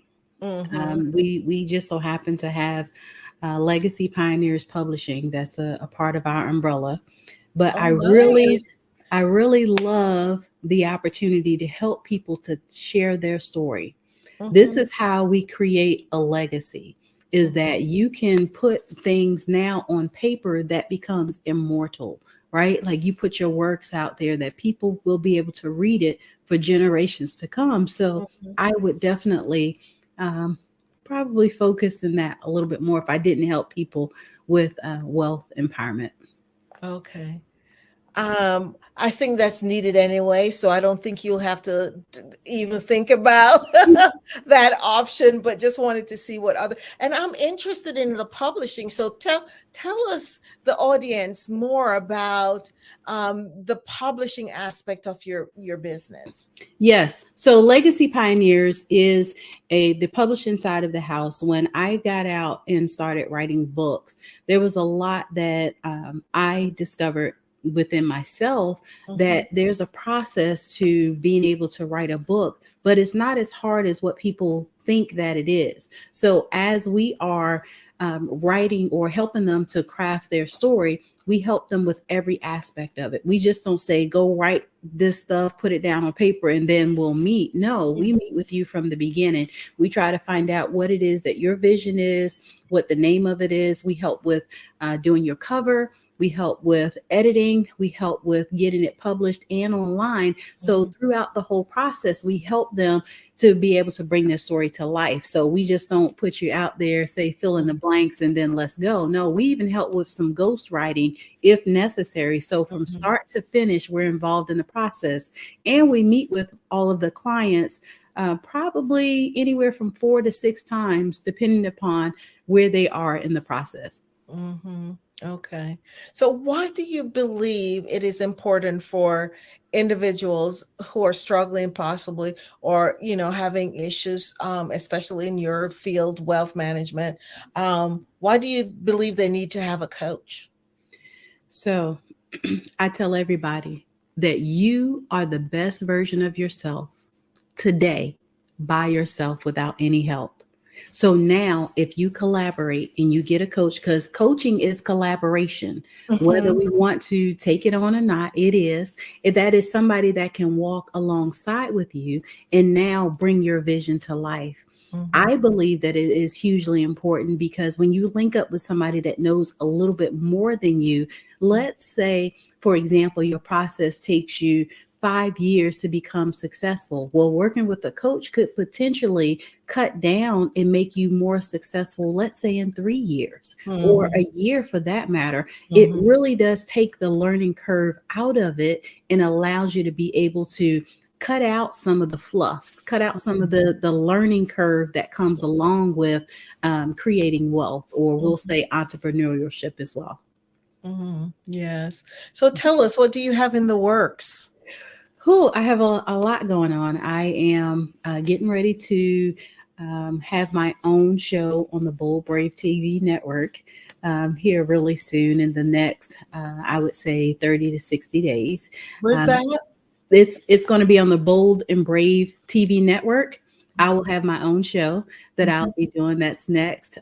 Also, I am starting a new coaching cycle for Next Level CEO that will start September the 11th, where I will work with entrepreneurs from around the country that already either are starting their platform or they're putting together their platform, and for us to be able to challenge them to now get out there in front of individuals. So those are two of my main projects that I do have going on right now. Oh, wow. Lots in the works. So tell us how we could get in contact with you. And so just go ahead and share your contact information with us. It has been such a wonderful pleasure to talk and get to learn more about your business. Thank you so much as well for being here on today. You can reach me at drtabitharussell.com, as well as on Facebook and Instagram. You can reach me at I am Dr. Tabitha, and on LinkedIn, you can reach me at Dr. Tabitha Russell. Okay, awesome. Thank you so much. Have a good rest of your evening. Genius is coming. Thank I'll you. see you on the other side. Thank you so much.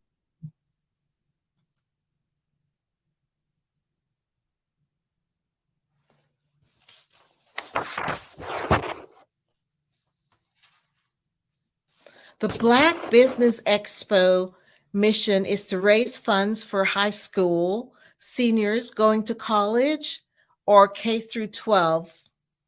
This expo is a fundraiser for students.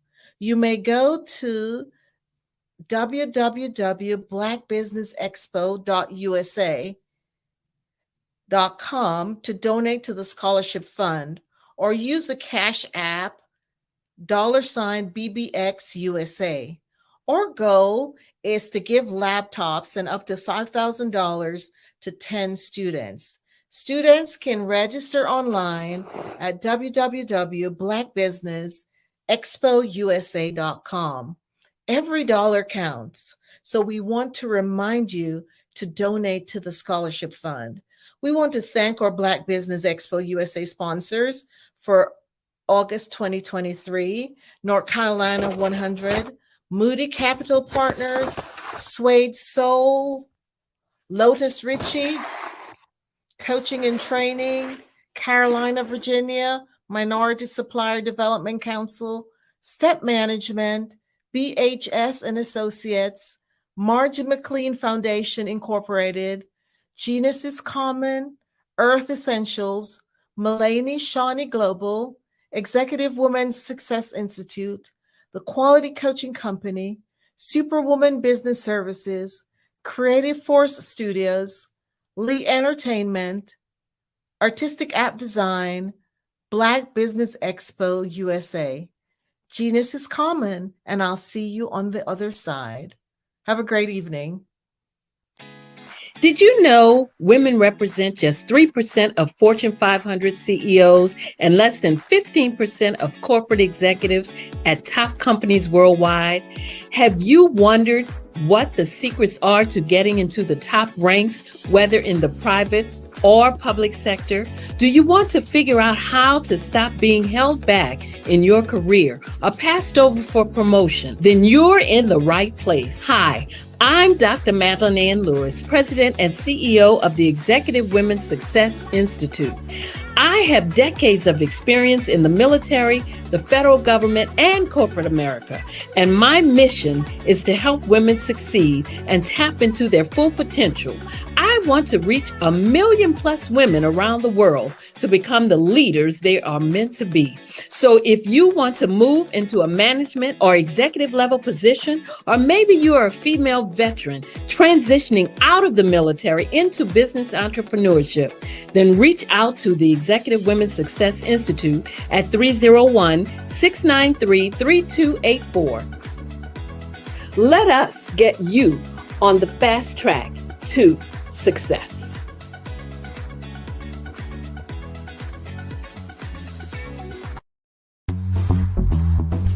Attention all entrepreneurs and companies. Are you looking for reliable and efficient virtual assistants and back office support to help you manage your business tasks? Look no further than Superwoman Business Services.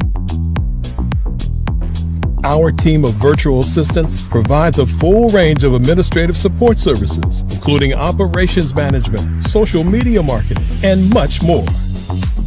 We also offer website design services to help you create a professional online presence that reflects your unique brand. In addition to administrative support and website design, we offer business development and structuring services to help you grow your business and achieve your goals. We'll work closely with you to identify areas of improvement and develop a customized plan to help you reach your full potential. At Superwoman Business Services, we understand that running a business can be overwhelming and time-consuming. That's why we're here to help you fly high and achieve success. Our virtual assistants are highly skilled, experienced, and dedicated to providing you with the support you need to thrive. Come fly with us and take your business to new heights. Let us help you become the superhero entrepreneur you are meant to be.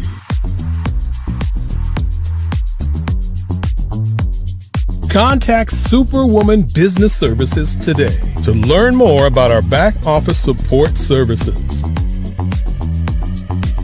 Come fly with us and take your business to new heights.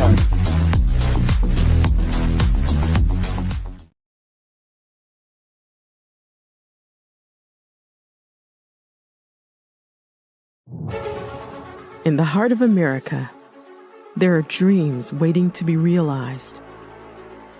Dreams of owning a home, creating a haven for families, and building a future.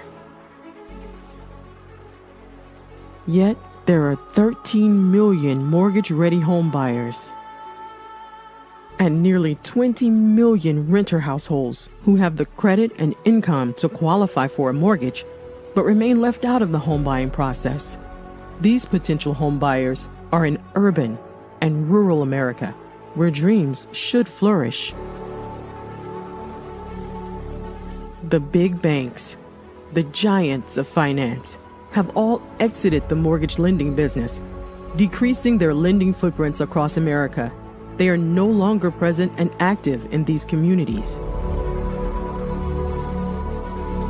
Instead of offering opportunities for home ownership, some of these banks have chosen a different path. They have decided to become mega landlords. They have chosen to invest billions of dollars in rental homes, leaving potential home buyers with fewer options and stuck in a cycle of renting without the chance to build equity and create a legacy for their families. Here is the shocking truth. A report issued by the Home Ownership Council of America revealed that if lenders were to step forward and serve this underserved market, they could conservatively increase their loan volume by $1.5 trillion. $1.5 trillion.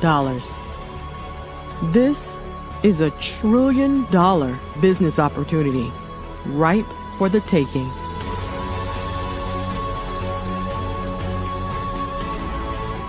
That's why I Have a Dream Home is here. We support the American dream of home ownership in urban and rural America. We believe in the power of social consciousness and the impact it can have on people's lives. Investing in urban and rural America is not just good business sense. It's a moral imperative. Our mission is clear. Become the go-to mortgage lender in these communities. Create a pathway to home ownership for all Americans, breaking the cycle of poverty by empowering families to build wealth, stabilizing our communities, and taking pride in our country. I Have a Dream Home. Unlocking dreams, transforming communities, and rewriting the story of American home ownership.